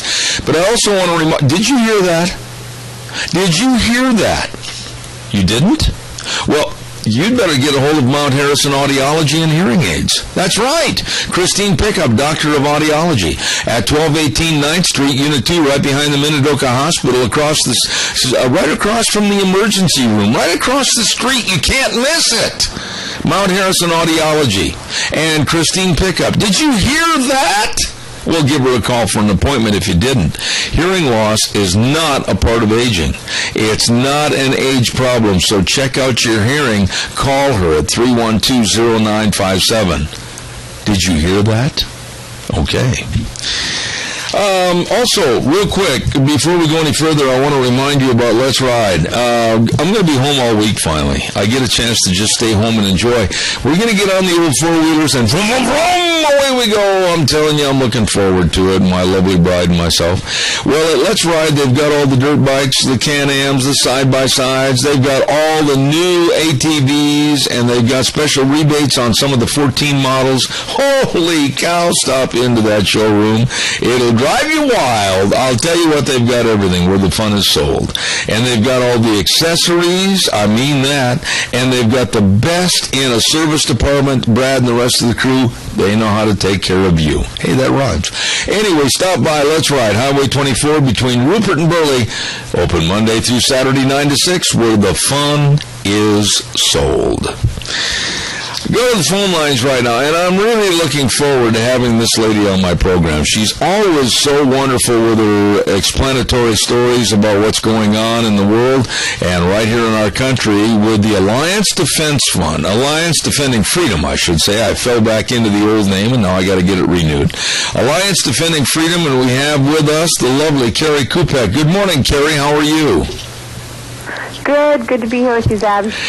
You know, Carrie, on your little bitty note that you sent to me, you said at the bottom of it, and I'm going to read this on the air, if Zeb isn't familiar with this story, I'm sure it will get his blood going. Now, I'm going to tell you, my dear lady, yup, it did.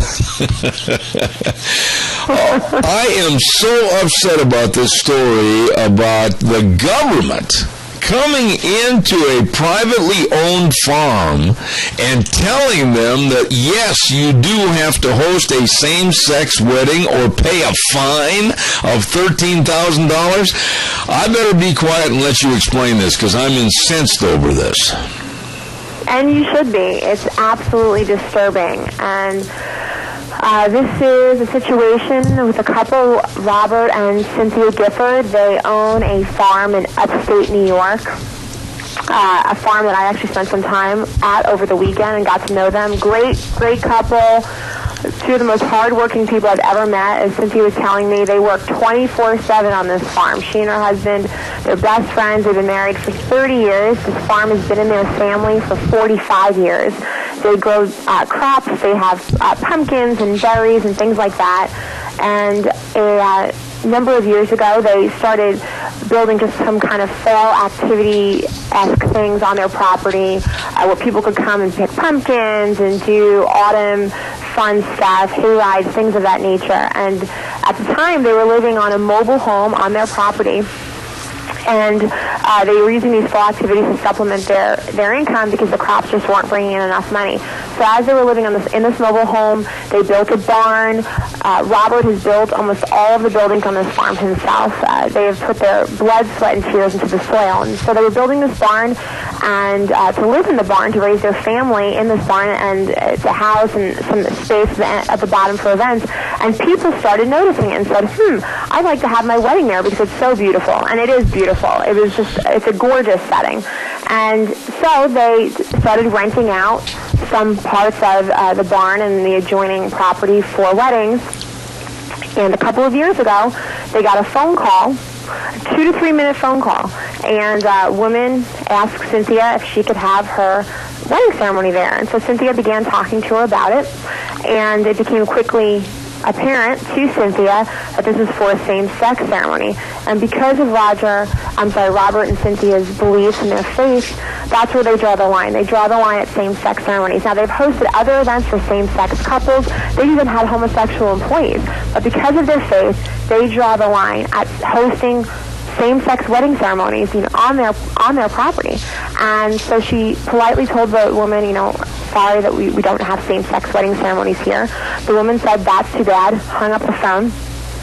Next thing you know, Cynthia and Robert had been slapped with a lawsuit because this woman was secretly recording the conversation. Oh, brother. Isn't it? It's terrible. And there you have it. And just a couple of weeks ago, New York State government ruled against Cynthia, Robert, imposing them a $13,000 fine, and is forcing them to have a class to teach their employees the state's opinion on marriage. It's outrageous. I don't even know where to start on this. I just absolutely am so taken aback about free enterprise being dictated to by the government anymore and being forced to accept filth and sleaze in our society. That's the way it's going to be called by me on this program. I mean, here is a couple that has a very wholesome business, and they're trying to run a very wholesome farm and trying to relate to the good things in life, and now they're being forced and coerced into accepting same-sex weddings or pay a fine. Carrie, I'm almost willing to say right now that I will start a collection at various banks to help pay that fine so they can tell the state of New York to take a long walk off a very short pier. Yeah, I hear you.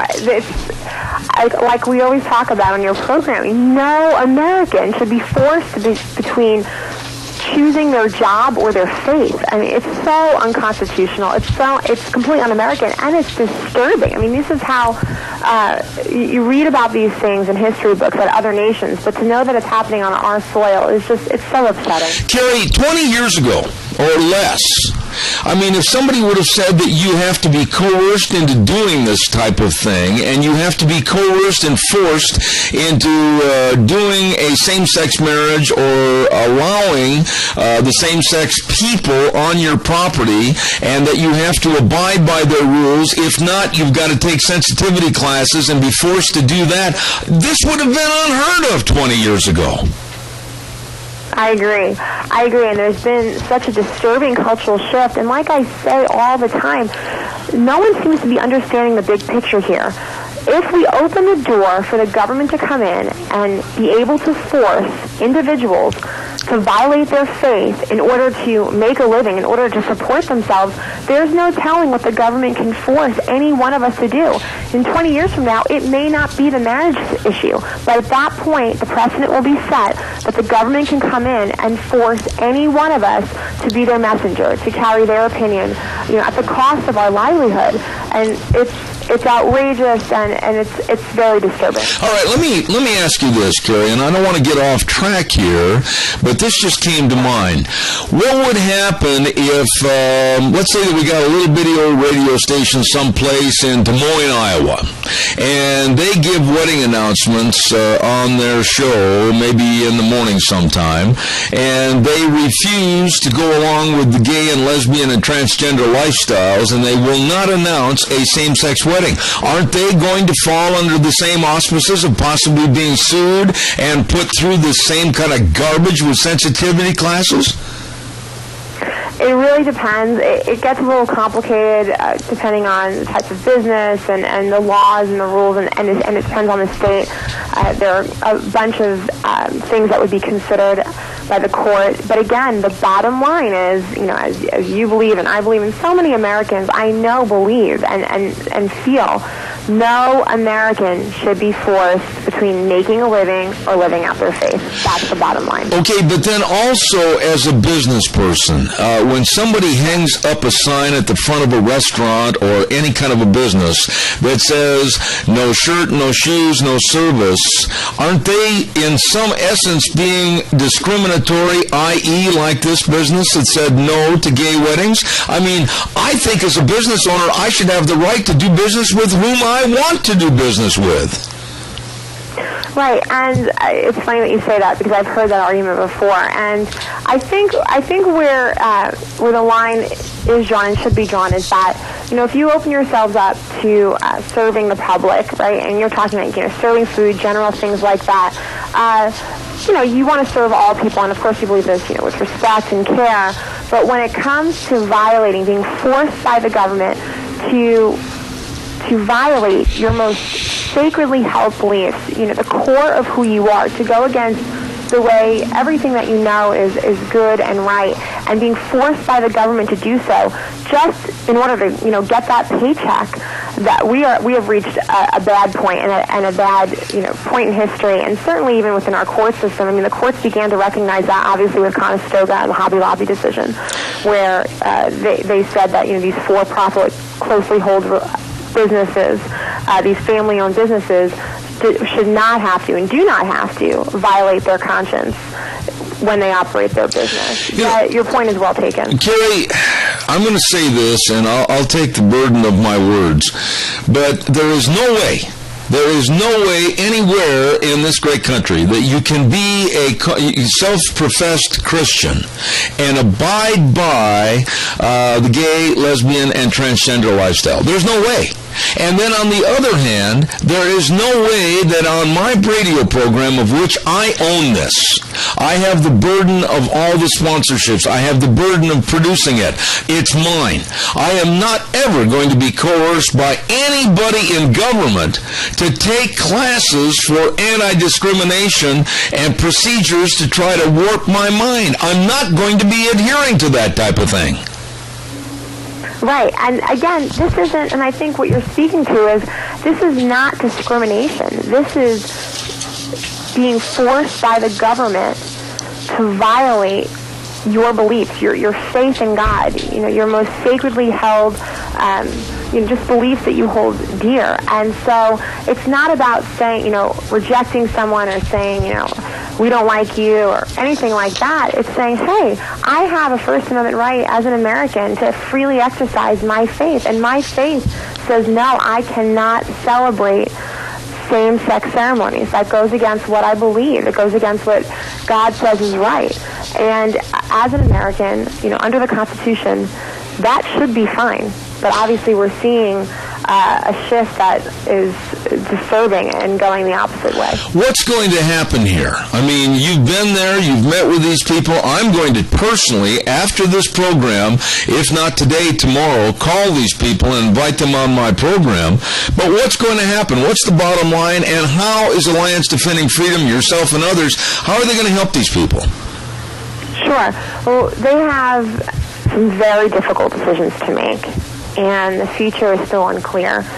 Our attorneys and our allied attorney who's working with them, they're working through those issues right now and considering the possibility of appeal and what that would look like.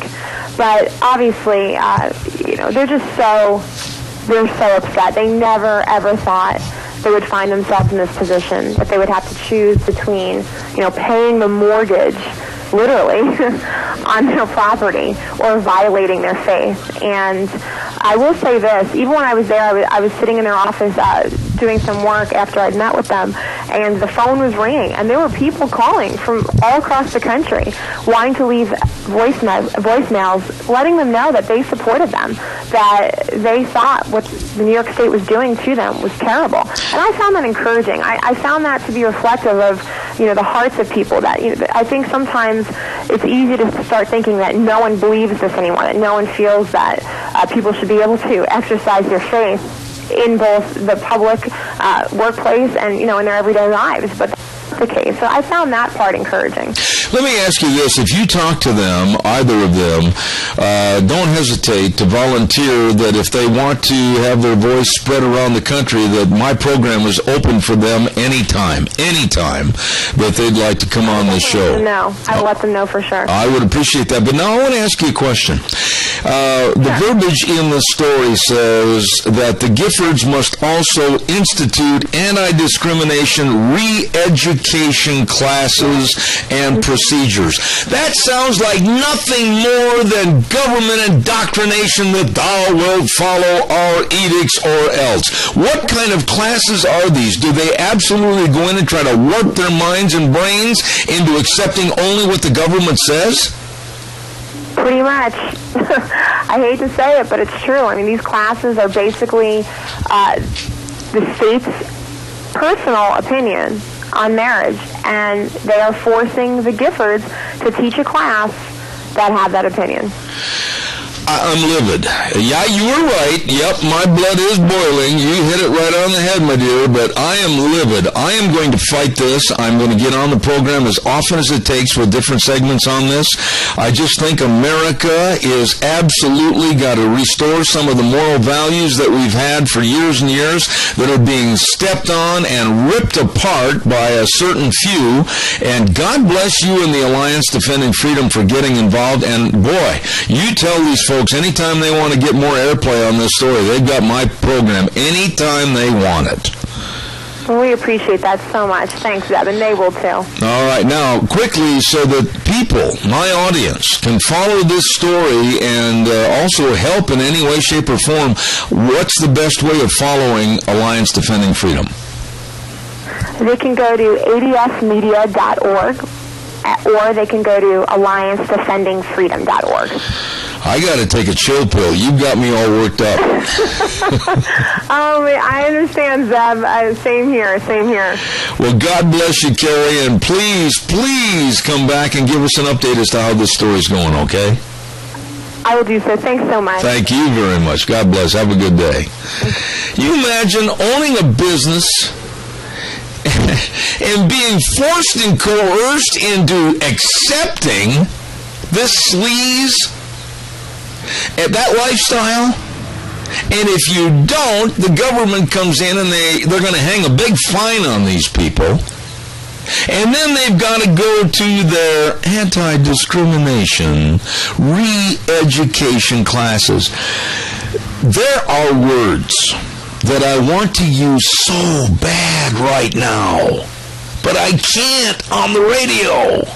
This is absolutely asinine. And all of us should be outraged that we're being pigeonholed into accepting filthy lifestyles and accepting that if we don't go their way, they're going to come after us like a Gestapo, like the Nazis, and reinvent our minds. I'm just absolutely livid. We better have a weather forecast. Weather forecast by MichaelRogersWeather.com. Sportsman's Warehouse is our sponsor at 1940 Bridgeview Boulevard in Twin Falls. It is the great indoors for those like me that love the great outdoors. Oh, they've got everything in that store. Tell me what they don't have. I mean, they've got it all. Whether you're into hunting, fishing, archery, fishing, camping, boating, electronics, knives, tools, they've got it all for you right there at Sportsman's Warehouse. As I said, and quality people that know everything about all the gear. Sportsman's Warehouse, 1940 Bridgeview Boulevard in Twin Falls. And caller, I'll be right with you. Don't you dare hang up. Here's Michael Rogers' weather. Hey everyone, Michael Rogers for Zip at the Ranch. Start of a brand spanking new week of you. May first day of school. Boise State goes to Georgetown to play George, Mississippi. And you got rain in the forecast today. I'm sorry. That's weather. So you get rain in the forecast, showers, possible thunderstorm, 73 for the high. It'll continue till tonight, but the good news is that it will taper off late tonight, and you'll have sunny skies on Tuesday. So it really isn't that bad. The weather forecast. Boise State at the Georgia Dome in Hotlanta, taking on Mississippi. This much I can tell you, it'll be 72 degrees from the start of the ball game till the end. Enjoy the weather. It's the only weather you got. Yeah, because it's indoors. I got it, Michael. I got it. All right, thank you. Sportsman's Warehouse, 1940 Bridgeview Boulevard in Twin Falls, our sponsor. The great indoors for those of us who love the great outdoors. Good morning, caller. You're on the air. Yeah, Zeb, over the weekend I was fortunate enough to go to see my son get married in Coeur d'Alene, and so I have a long drive. And I bought a book on CD called Dinesh D'Souza, America, What the World is Like Without Her. And I listened to the whole thing as I drove up and finished before I got to Spokane, and it was just unbelievably... The gentleman is a genius, in my opinion.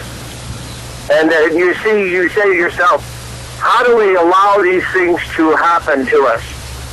And you see, I don't know how it is that we wake people up, but if somebody was to listen just to that CD, that complex of CD, I would think that anybody who was sincerely honest with themselves would say, well, this can't happen.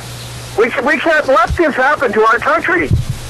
But you see, getting them to involve themselves and care is the key. Randy, here's the deal. Here's the deal, the bottom line. I don't care if you're a radio talk show host. I don't care if you run a construction company. I don't care if you're a meat cutter at the local grocery store. We all have got to draw a line in the sand. We all have got to say, no, I will not cross that. I've got certain regimentation that I'm going to stay behind. I've got certain moral values that I'm going to stand behind and I'm going to fight for. We can't accept all the sleaze, and it's time to draw a line in the sand and say enough is enough.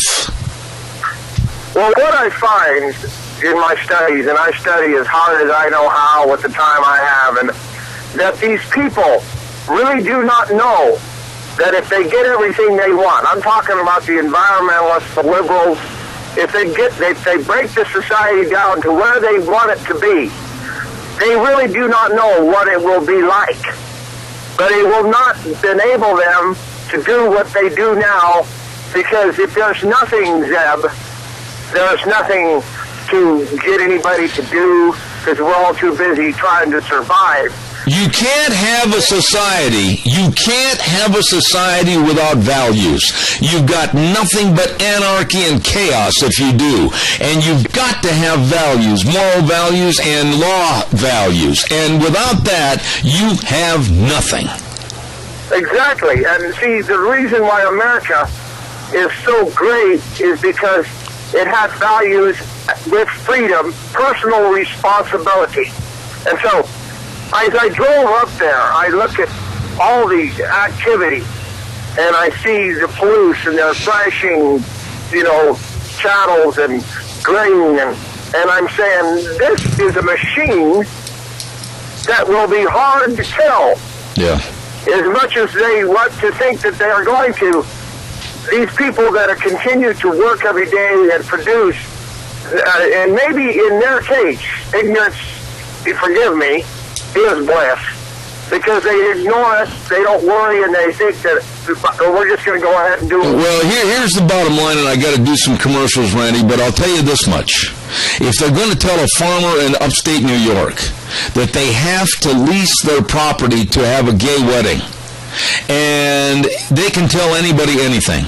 They can come in here to the studio and say one word on the air about anti-gay marriage, etc., and you're done. Well, then I'm done, because I don't believe in it, and I will never advocate it, and I will never go to their side. And so, therefore, I'm going to fight back as long as I can fight back. And then, if they close down and pull the plug on this program, I will do everything I can to speak around them. I'm not going to ever be told what I can and cannot say. Well, we cannot allow it. We cannot allow it. You have the right to say what you want, and that's the reason why this works. Hey, one more thing, quick. Real fast, I've only got 30 seconds. Hurry. Farmers and the barley and maybe the spuds. I didn't know if you wanted to get into that later. We're going to be... Whatever, but it's something that we should be considering. Well, Randy, we're going to have a segment on that tomorrow. As a matter of fact, I've already talked to a farmer that's going to be coming on tomorrow. Thanks, Jeff. All right, buddy, thanks. Bye. Don't forget about life insurance. Think about Cameron and Siemens. When you think about health insurance, think about Cameron and Siemens. Retirement planning, employee benefits. You know, I really trust these guys. Dean Cameron and Todd Siemens, because they're dedicated and responsive to your needs and your wants, and they're accessible and devoted to serving others. I mean, that's not just all a bunch of hyperbole. That's the way it is. They're really good people. So, all you have to do is call 436-4424. Cameron and Siemens Insurance, Highway 24 in Rupert. Oh my goodness, Brent Lee and the gang over at Lee's Furniture, Floors and More, they're planning on a huge, that means really big, Labor Day sale, America's best sale, no money down, no interest until 2015 on approved credit. Oh my! And they'll be open Labor Day from 11 to 4. They've got doorbuster savings on sofas and the 7-piece dinette set. Oh my goodness, regularly $15.99 only. Now, during the sale, only $7.99. How can they do it? I'll tell you what. It's fantastic. And window coverings, 30-40% off. Oh, my goodness. Check it out. Big Labor Day sale at Lee's Furniture, Floors and More. You better go in and check it out and save money and beautify and make your home more comfortable. Lee's Furniture, Floors and More. 459 Overland in Burley. I'm very serious when I say what I just said a moment ago. I'm 66 years old, okay? I've seen the elephant. I've been to a couple of county fairs and a hog calling contest. And I am not going to be dictated to by government that tells me what I can and can't do and what I have to believe to follow their so-called norms. I'm not going to do it. I'm not going to do it. And so, therefore, if you're expecting somebody on this show, me, to roll over and accept sleaze and filth and something that I absolutely do not believe in, ain't going to happen, buckwheat. Not here. You can make your threats. You can come forward and say, well, we'll sue, we'll do all this. Have fun. Pay your attorney, because I ain't going to change. And we'll pull the plug ourselves before we ever adhere to the low moral values that these people are trying to push. Not going to do it. I want to say, Gina, if you're by your microphone, turn your mic on for a minute. I want to say thank you very much for you and Sharon filling in for me last Thursday. Oh, anytime, and I'm glad you guys had a wonderful time in Tremonton. We had to go buy a bunch of clothes because we were freezing our little you-know-what off. I heard that you guys usually pack for warmer temperatures, but it was not warm there this time around. No, and we did get a lot of things that were water repellent. Did it rain down there quite a bit, too? Do I walk on crutches? Yes, you do. So it was not quite the flooding atmosphere, I hope, though? I saw a duck go by my pickup faster than my pickup was going through the water. It said, quack, quack, move over, bud. Ooh, man, I tell you, it rained. It made the old hat brim droop. Well, we do need the rain, just not all at once. Yeah, that's for sure. Oh, boy, howdy. Anyway, coming up next hour, one of our favorite guests, Brian Fairchild. You know who he is, former CIA operative, and I'm looking forward to having him on the air. I'll be back in 6.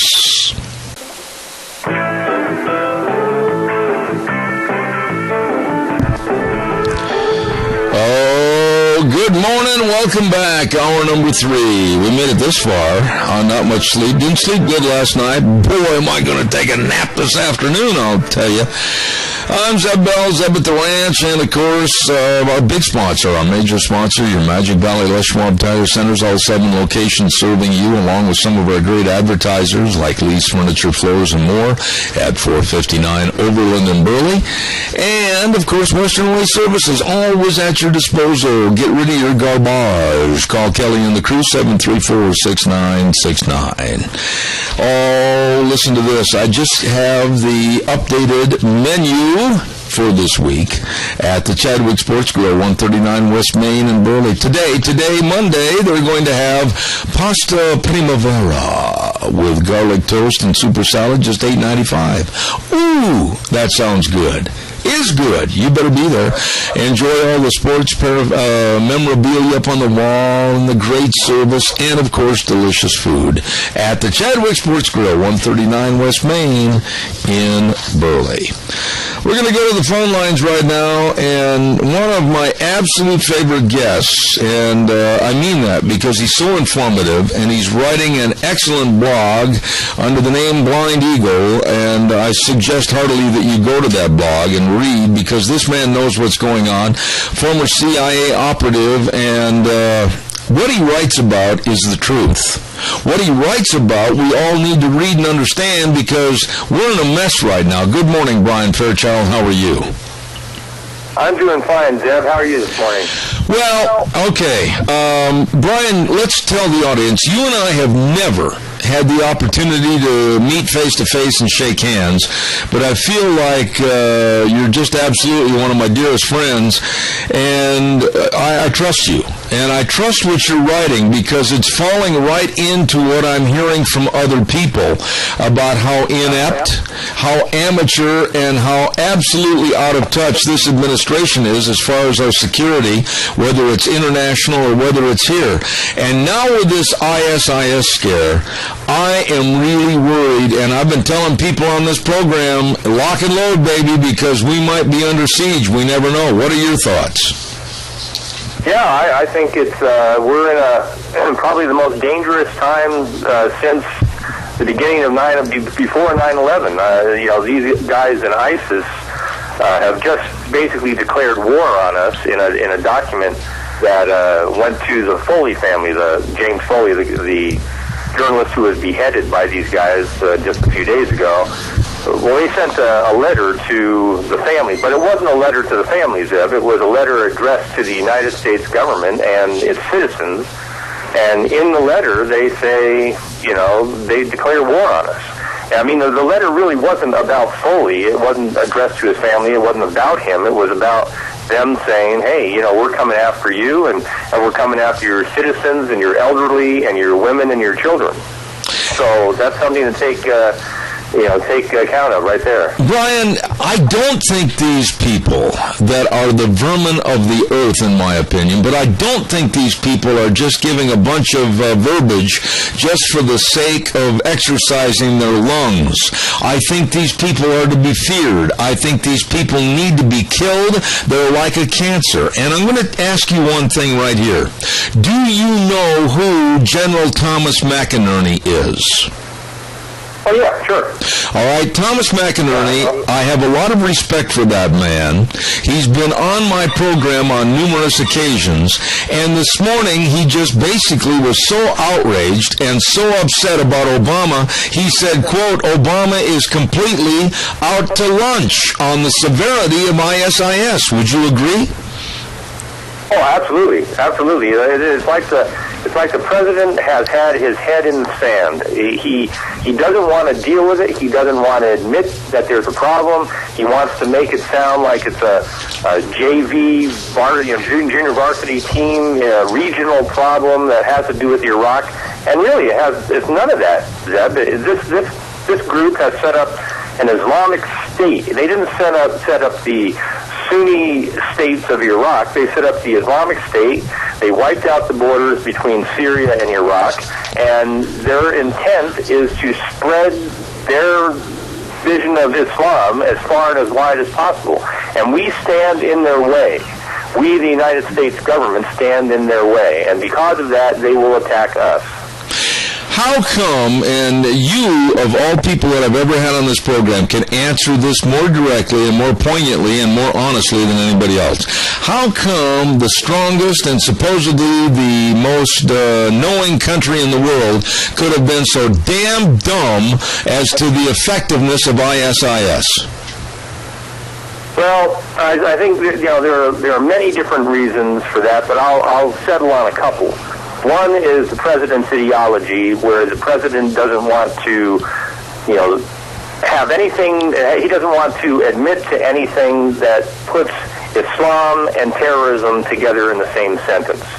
And the truth of the matter is that it's not all Muslims. There are 1.5 billion Muslims, and they're not all banging on our door and trying to behead us. In fact, a lot of the people that ISIS is killing are Muslim. But there is a strain in Islam. It's called Salafism.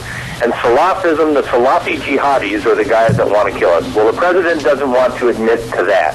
That's one thing. At the same time, our intelligence agencies, like my former agency, the CIA, has become very good at paramilitary counterterrorism operations, but they're not so good now at obtaining strategic intelligence. So the difference between the two, Zeb, is that tactical intelligence is I want to find out where you are, Zeb, where your location is, so I can zero in on you and I can get a drone on you, or I can come and capture you. Strategic intelligence is about a deep understanding of the world and of these movements and who they are, why they're doing this, what their ideology is, how their ideology is spreading.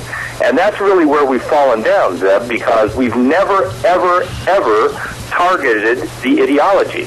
And the ideology is the machine that keeps creating these Salafi jihadis. And if you don't stop the machine, you're never going to stop the production. So you can kill a couple of the widgets that come off the other end of the production line, but if you don't shut down that machine, you're out of luck. All right. So how do you focus on that machine? How do you go about pulling the plug on said machine? I mean, right now, this is my opinion, and you're the expert, but I am very worried. I am very concerned because in 3 weeks we're going to see the memorialization of 9/11. And I'm very concerned that they're going to do something on that date. Am I wrong in my fears? Well, no, you're not wrong in your fears.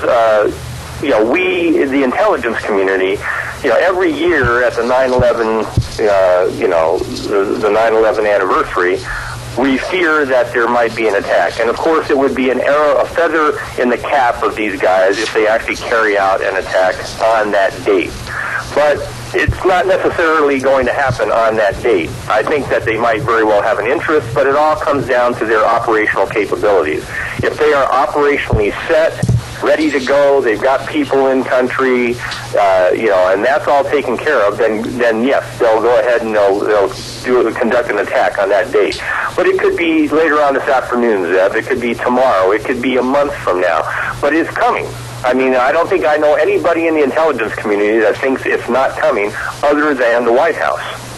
So, here's the American public. After 9/11, we all pulled together as a country, and we all stood up and said to Bush, President Bush, yes, go for it. Now, here we are with this idiocy and incompetency of this administration with no borders. They could be walking across the Mexican border right now into Texas, Arizona, California, and you and I and everybody else is gullible enough to believe the government that, oh, well, they're not here. Brian, with an open porous border, why couldn't they be coming in right now? Well, absolutely, Zeb. I mean, they absolutely could. But it's even worse than that, my friend. It's much worse than that, because the real danger of ISIS is that ISIS is made up to a large extent by foreign fighters. And foreign fighters from Europe and the United States are fighting the jihad with them right now in the Middle East. Now, what that means, Zeb, is that our American citizens and our Western European brothers don't need visas to come to the United States. All they need to do is shave off their beards, put on a pair of jeans and a polo shirt, and we're going to let them come right in. They're going to fly right in from Germany. They're going to fly right in from Turkey, or right in from Italy, or right in from Spain, and we're not going to have any reason to believe that they're jihadis, and they're just going to walk right through the line, get into wherever, whatever rental car they rented, and come and kill us. I mean, that's how bad it is. So that, and our security agencies don't have any idea, for the most part, who these guys are. They've disappeared, they've gone traveling, and all of a sudden they come back, and we don't know who they are. We haven't had the radical mosques covered and so forth and so on. That's the real danger, then. But if we don't know who these guys are, and we have a porous open border, and we've got ridiculous atmospheres at our importing airports, and these guys could be infiltrating and bringing in, like you wrote about in your last blog, possibility of fertilizer bombs, plastic explosives, radioactive bombs, dirty bombs, biological weapons. Good Lord, Brian, how serious is this situation?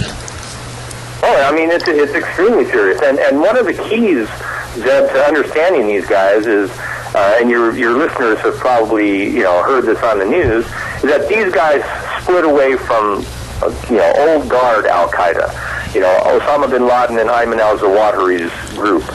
And there's a major difference between the two of them. And the difference is that Al-Qaeda, for as bad as it is, and the organization that conducted the 9/11 attacks on us, Al-Qaeda was very concerned about Muslim public opinion because they're a guerrilla group.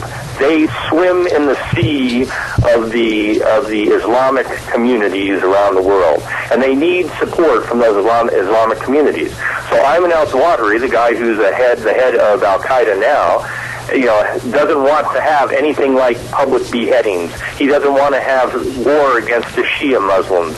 He doesn't want to do anything that's going to jeopardize Muslim public opinion. He'll attack the United States and he'll fly planes in the billions. That's okay, but he doesn't want to take on the Muslim community itself. These guys don't care about any of that. So, and here's the point I'm leading to. In 2003, Al-Qaeda, under the old guard, had an operation in New York City, and it was an operation to use sodium cyanide in the New York subway system. And the device worked, and it was a good operation. It would have killed hundreds and hundreds and hundreds of people in the subway system, caused panic. It would have, think of the devastation of that and how many people would want to go back into the subway system after that. Yeah. But Ayman al-Zawahiri canceled the operation, Zeb, and he canceled it most likely because he didn't want to get the blowback from his Muslim support community. Now, these guys wouldn't give any kind of care about that at all. They would come here and use sodium cyanide. They'd come here and use ricin. They'd come here and use nerve gas. They would come here and use, radioactive dirty bombs. These guys are Al-Qaeda on steroids, and they just don't care about anybody's public opinion. They just care about coming and killing us. Okay, but now here's an obvious question, and pardon my naivete because I'm not as well informed on this as you are. But, okay, we talked about good Muslims, bad Muslims, the terrorist killers, and then the ones that are just trying to live and let live. Why aren't the ones that live and let live in dominant numbers, aren't they after the bad guys of their own ilk? They're not doing anything. No, it's a real problem, Zeb. It really is. There are some ways of understanding this. For instance, there's no central authority. There is no priesthood or central authority in Islam. Let's take the Catholic Church, for instance. You've got the Pope, you've got the Vatican, you've got all the dioceses around the world, you've got the bishops, you've got the whole wiring diagram organization. So if the Catholic Church wants to change policy or affect policy, or Catholics want to respond to that policy, they can go through an organizational structure. In Islam, none of that organizational structure exists. So what you have is imams, and an imam is just a regular person. He's not a trained scholar or anything like that. So you have imams who are just, you and me, and I say, hey, you know more about the Quran than I do, so why don't you lead the prayers? You're an imam. So what that means, Zeb, is that you've got a whole community out there that doesn't have an organizational structure to grab onto and to complain to and to organize around. Now, that doesn't mean you can't do that on your own and you can't build your own organizations, but that is one thing that hampers many Muslims from doing that. But I agree. I think that there ought to be more and rising voices from within the Muslim community, denouncing, the stuff that's going on in ISIS, the genocide, the beheadings, the blatant murder and rapes. But you don't hear very many voices. There are a few voices in the United States and around the world, but you don't hear enough of them, Zeb. Well, and here's my point, and again, you know so much more about this than I do, but there are those that come out and denounce the Islamic Jihad, like Dr. Zuhdi Jasser in Arizona that's been on my program, and you know Dr. Jasser. He's a really nice guy. Yeah.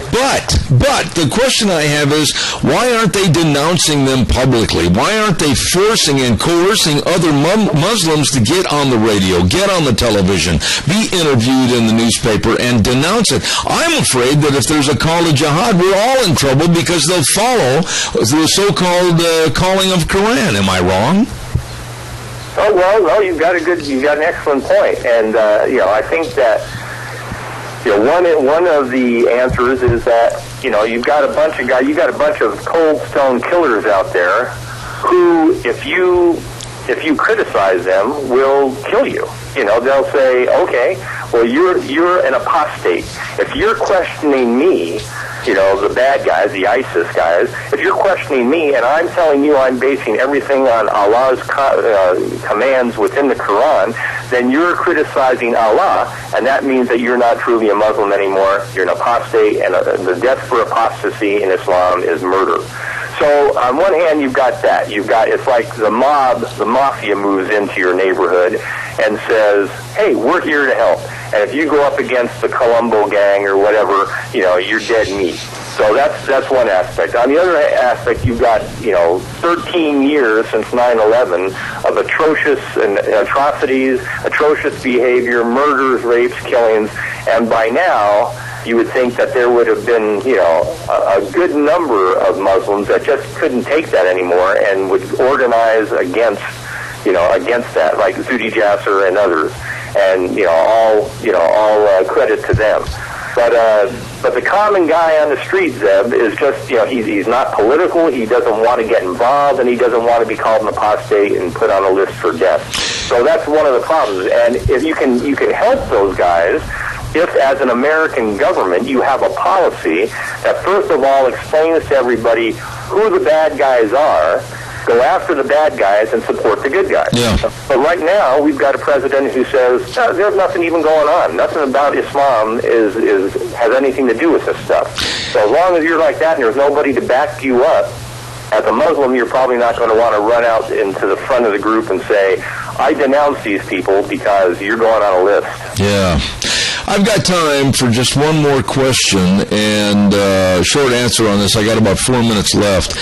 But, Brian, you've been on this program quite a bit, and I value your opinion, and I want you to be straight up on this. I lost, if I had any respect at all for the president and the Oval Office under this administration, I lost it last week.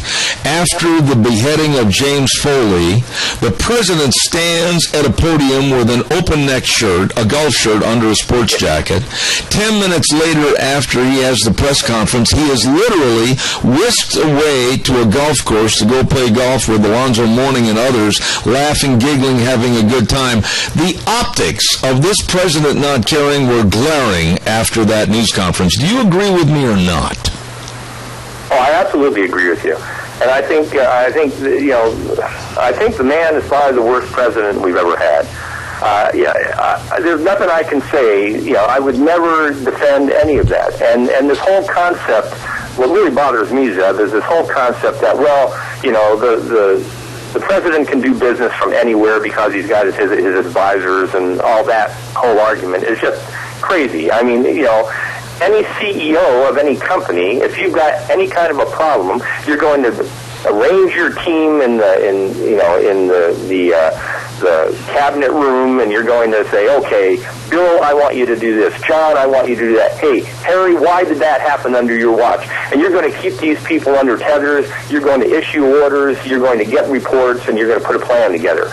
So what the president is saying was, I can be advised about all these problems while I'm doing whatever I want to do, but being advised, Zeb, and dealing with the problem are two different things, and our president is not dealing with the problem. Amen. I would give anything to have much more time, but now, in a nutshell, and again, I'm not trying to pin you down on anything, Brian, but what would you tell my audience? I mean, people need to be aware. If they're traveling someplace on an airplane, in an airport, if they're going by train, if they're going across the country traveling by car, I think they have to be cognizant that this is not a safe world anymore, and they've got to look at things for what they really are. What would you say?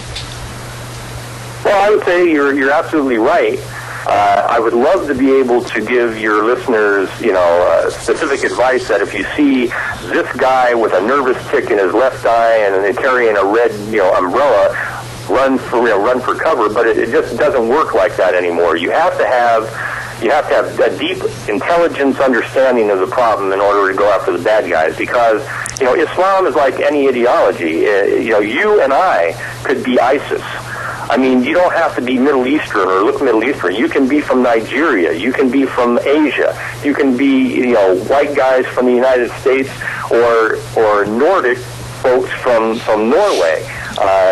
Anybody can be a Muslim, and anybody can be a radical Muslim. So there's no way of just snapping your fingers and figuring out who the bad guys are, but people should look for unusual behavior and behavior that might just make them feel like something is not right, and report that behavior. I mean, many attacks have been stopped because a citizen has just felt wrong about a situation and called some local cop, and the local cops can help us immensely, Zeb. So I would advise anybody that sees anything suspicious to report it as soon as they can. Ladies and gentlemen, I value this man's friendship. I value this man's mind and perception of what's going on, and that's, of course, Brian Fairchild. And I thank you so much for your time. I thank you for your blog, and anything we can ever do to help promote you, your books, anything else, let us know.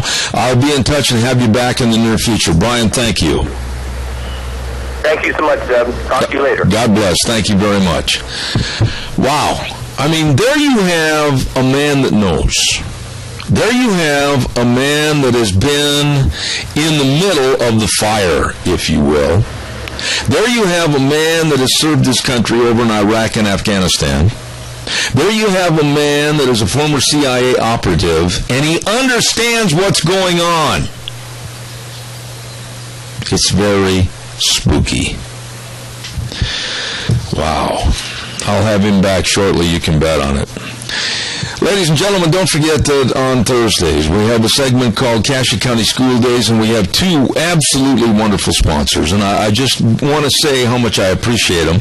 First of all, A Child's World at 1308 Overland Avenue in Burley. They've got the back-to-school jeans for boys starting at just $10. $10? And you know how little boys are with their clothes. Whoop, you got to have another pair. You better hurry up and get in there. And they got the girls' jeans at $15.99, school shirts at $9.99, and they've got all the books, the toys, the puzzles, everything, and free gift wrapping. Yes, there you go. Excellent, excellent people, nice people, with what you need at A Child's World, 1308 Overland in Burley. Stop in and see them today. Our other sponsor for Cassia County School Days, Ambulatory Surgery Center at 1344 Highland Drive in Burley.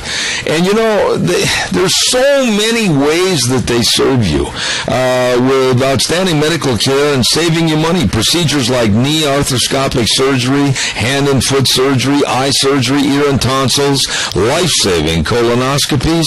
All you have to do to get your questions answered is call 677-8888. 677-8888. Ambulatory Surgery Center, 1344 Highland Avenue, or I should say Highland Drive in Burley, or our other sponsor, A Child's World, at 1308 Oberland in Burley. Two wonderful businesses serving you. We'll be right back after this. Stay tuned. To reach Zeb, call 436-2244 or toll free 1-866-927-4587. And now, here is Zeb Best. And don't forget the big Twin Falls County Fair this week. Absolutely, August 27th through September 1st. And, of course, Carnival Lights and Western Nights, ag-based, family-oriented fair, the Twin Falls County Fair, and it has also the Magic Valley Stampede PRCA Rodeo, August 28th, 29th, and 30th in the Schaus Arena. Get your tickets now and enjoy the Twin Falls County Fair and the Magic Valley Stampede PRCA Rodeo at the Filer Fairgrounds. Going to be fun? You be there. Right now, we're going to go to the phone lines, and a gentleman that I have the highest respect for, and he's been on my program many, many times in the past, and we'll look forward to what he has to say today, and that is the Jerome County Sheriff, Doug McFall. Good morning, Doug. How are you? Good morning, Zeb. I'm doing good. We have had quite a bit of rain lately. Are all your squad cars equipped with pontoons? Well, you know what? We're doing pretty good with our vehicles, but unfortunately the farmers haven't been faring as well. They've got some pretty damp hay, and even some of the other crops are taking their toll. Absolutely. Doug, you've been on the program with Commissioner Charlie Howell, and we've talked about the realization and the vote for the Jerome County Jail. Bring us up to speed as to what's happening. Where are we at right now? Well, as you know, this has been an ongoing project for several years. There was 5 bond elections. The 5th time was the charm for us. In fact, the citizens really came through the 5th time on this. I was really surprised. The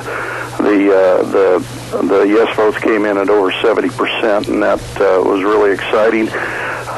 But unfortunately, the bad thing is this was about a 3.5-year process from when they came up with the figures for the facility until we got ready to make a deal with a builder for the facility. And with that being said, of course, we know that the economy's improved, building prices as far as supplies, you know, the equipment and the labor has went up, and so the prices that came up from 4 different vendors or general contractors ended up being more than what the bond was. So we went back and started looking at things we could cut, and the contractor came up with ways that we could save money, a few areas we could eliminate that wouldn't jeopardize the project. And the commissioners were able to work some of their magic, and we've actually came up with with the facility pretty much how we had hoped to build it. And we're looking at breaking ground in March. That was one of the ways we saved money. As a general contractor said, look, if I don't have to cover tarp concrete and pay for propane to heat areas to start this project in the middle of the winter, if we can delay it just a few months, that will knock another $90,000 off the project. And so we're actually saving some money there by delaying the project just a few months. So it's coming together very nicely now. Okay, so Sheriff, are you saying that you have, quote-unquote, a specific groundbreaking date or not? Let me say a specific month that in March, notwithstanding some huge weather phenomenon that comes through, we should have the groundbreaking and the start of the project. So we're looking in March. I'm pretty sure it won't be in February unless the weather, we have a very mild winter, and the Farmer's Almanac is not calling for a mild winter at all. No, I realize that. Doug, the other reason I wanted to have you on the air, I just wanted to get a little perception and thought from you as far as being a county sheriff. What is the number one thing that you're concerned about right now as far as crime in your county, Jerome County? Is there any one specific item or area of crime that really bothers you that you just can't seem to get a hold of? Well, Zeb, you know that I've been in law enforcement my whole life, and I've worked city, county, a couple different counties around the state, and spent 24 years with the Idaho State Police. And the reason that being elected sheriff's a little bit different is it's the citizens of the county that you serve are the ones that are giving you a job. They're the ones that are voting you into office. And I feel a huge obligation to the people that put me into office. And with that being said, I will tell you that I look forward to going to work pretty much every day. I mean, it's not a smooth sail continuously, but overall, I have very much job satisfaction. I've got great people that work for me here and so forth.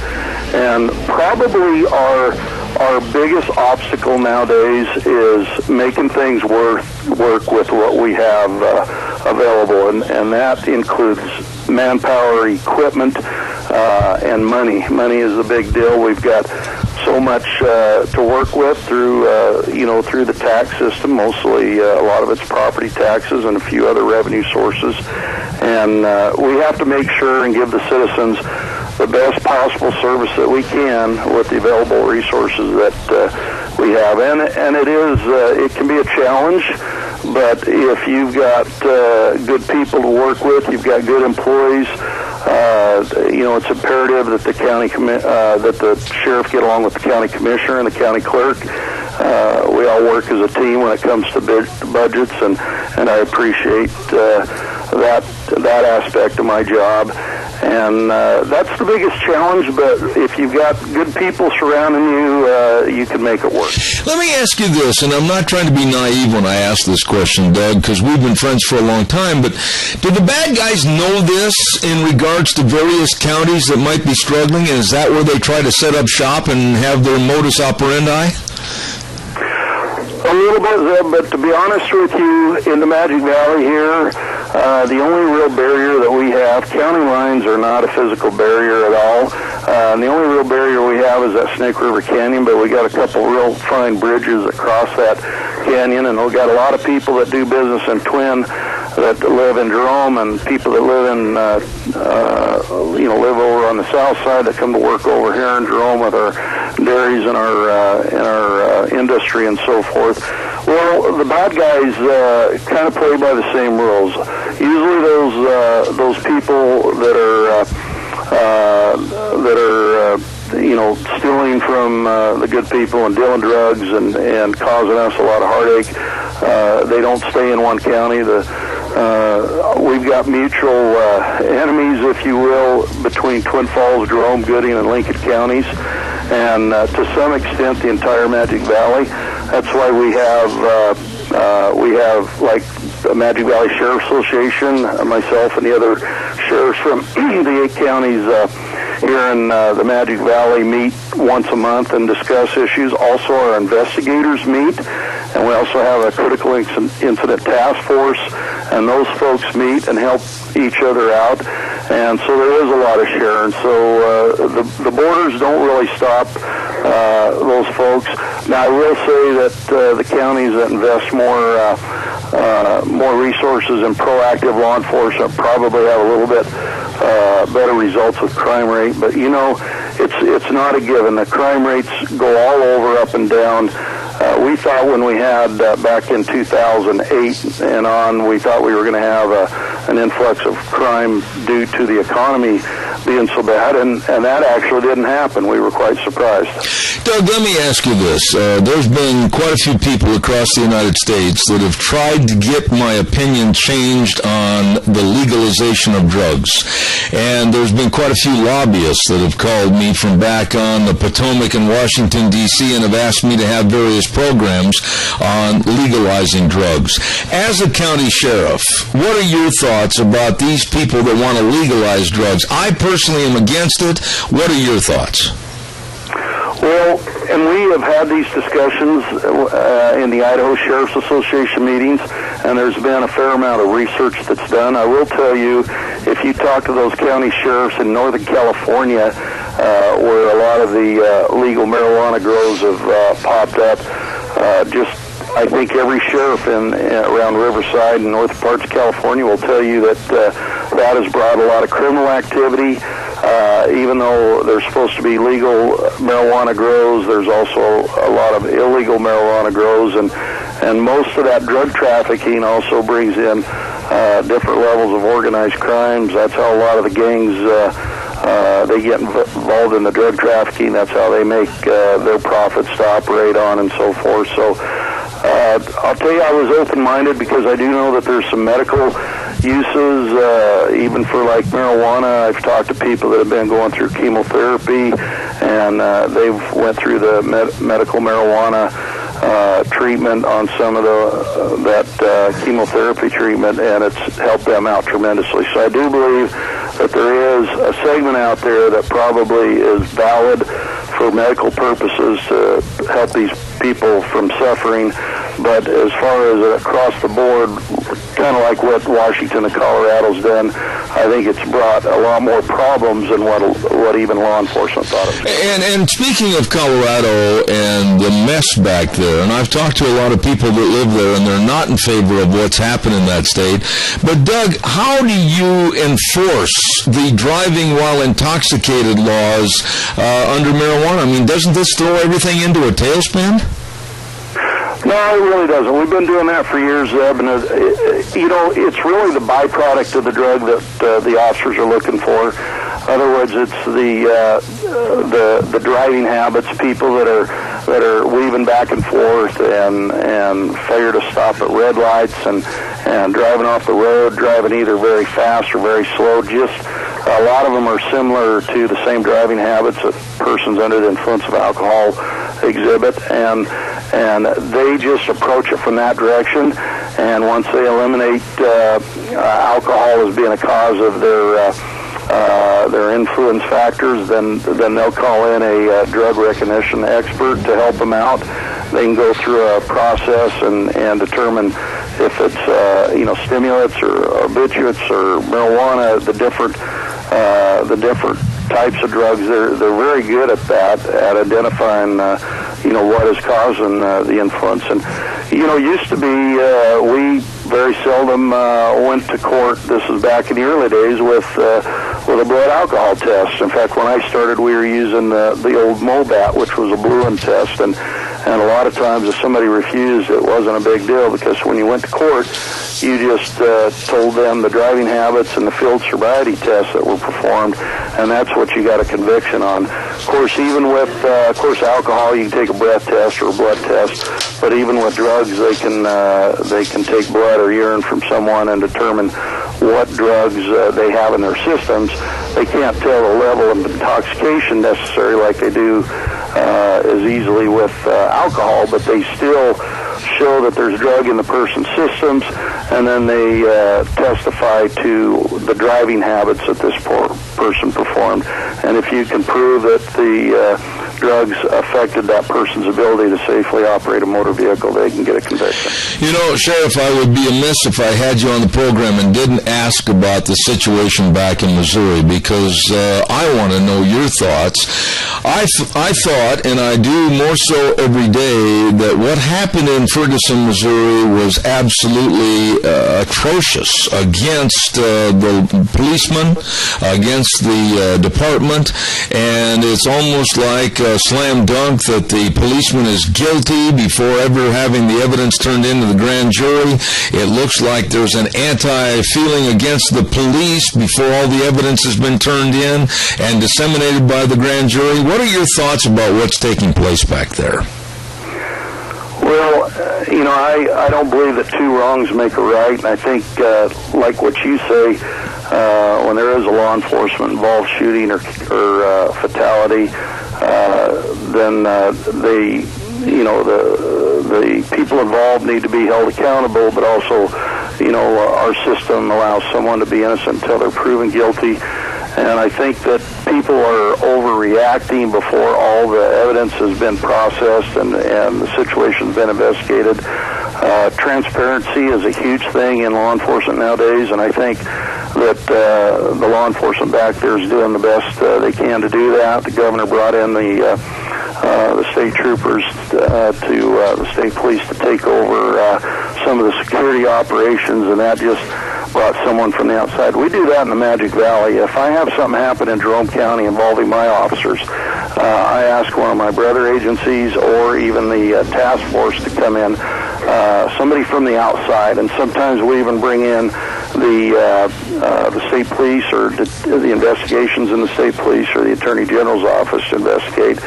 I think we look back in history at the Watts riots, at the Rodney King riots, and so forth. I think everybody, especially those store owners, will tell you that that's not an appropriate way to protest our government actions, to do criminal activity and harm against other people. I mean, a lot of people have been hurt, and I hope we don't have additional fatalities due to the violence that's taken place back there. But it is irritating, and I think the most important thing that the government and law enforcement can do is make sure that they operate within the realms of transparency and have everything in the open and let everything be investigated. Yeah, but one final thought on that, Doug, and would you agree with me or not that today, more so than maybe 10 or 20 years ago, law enforcement, the job that you have to do, sometimes I even see that it feels like your hands are tied behind you and that the law officer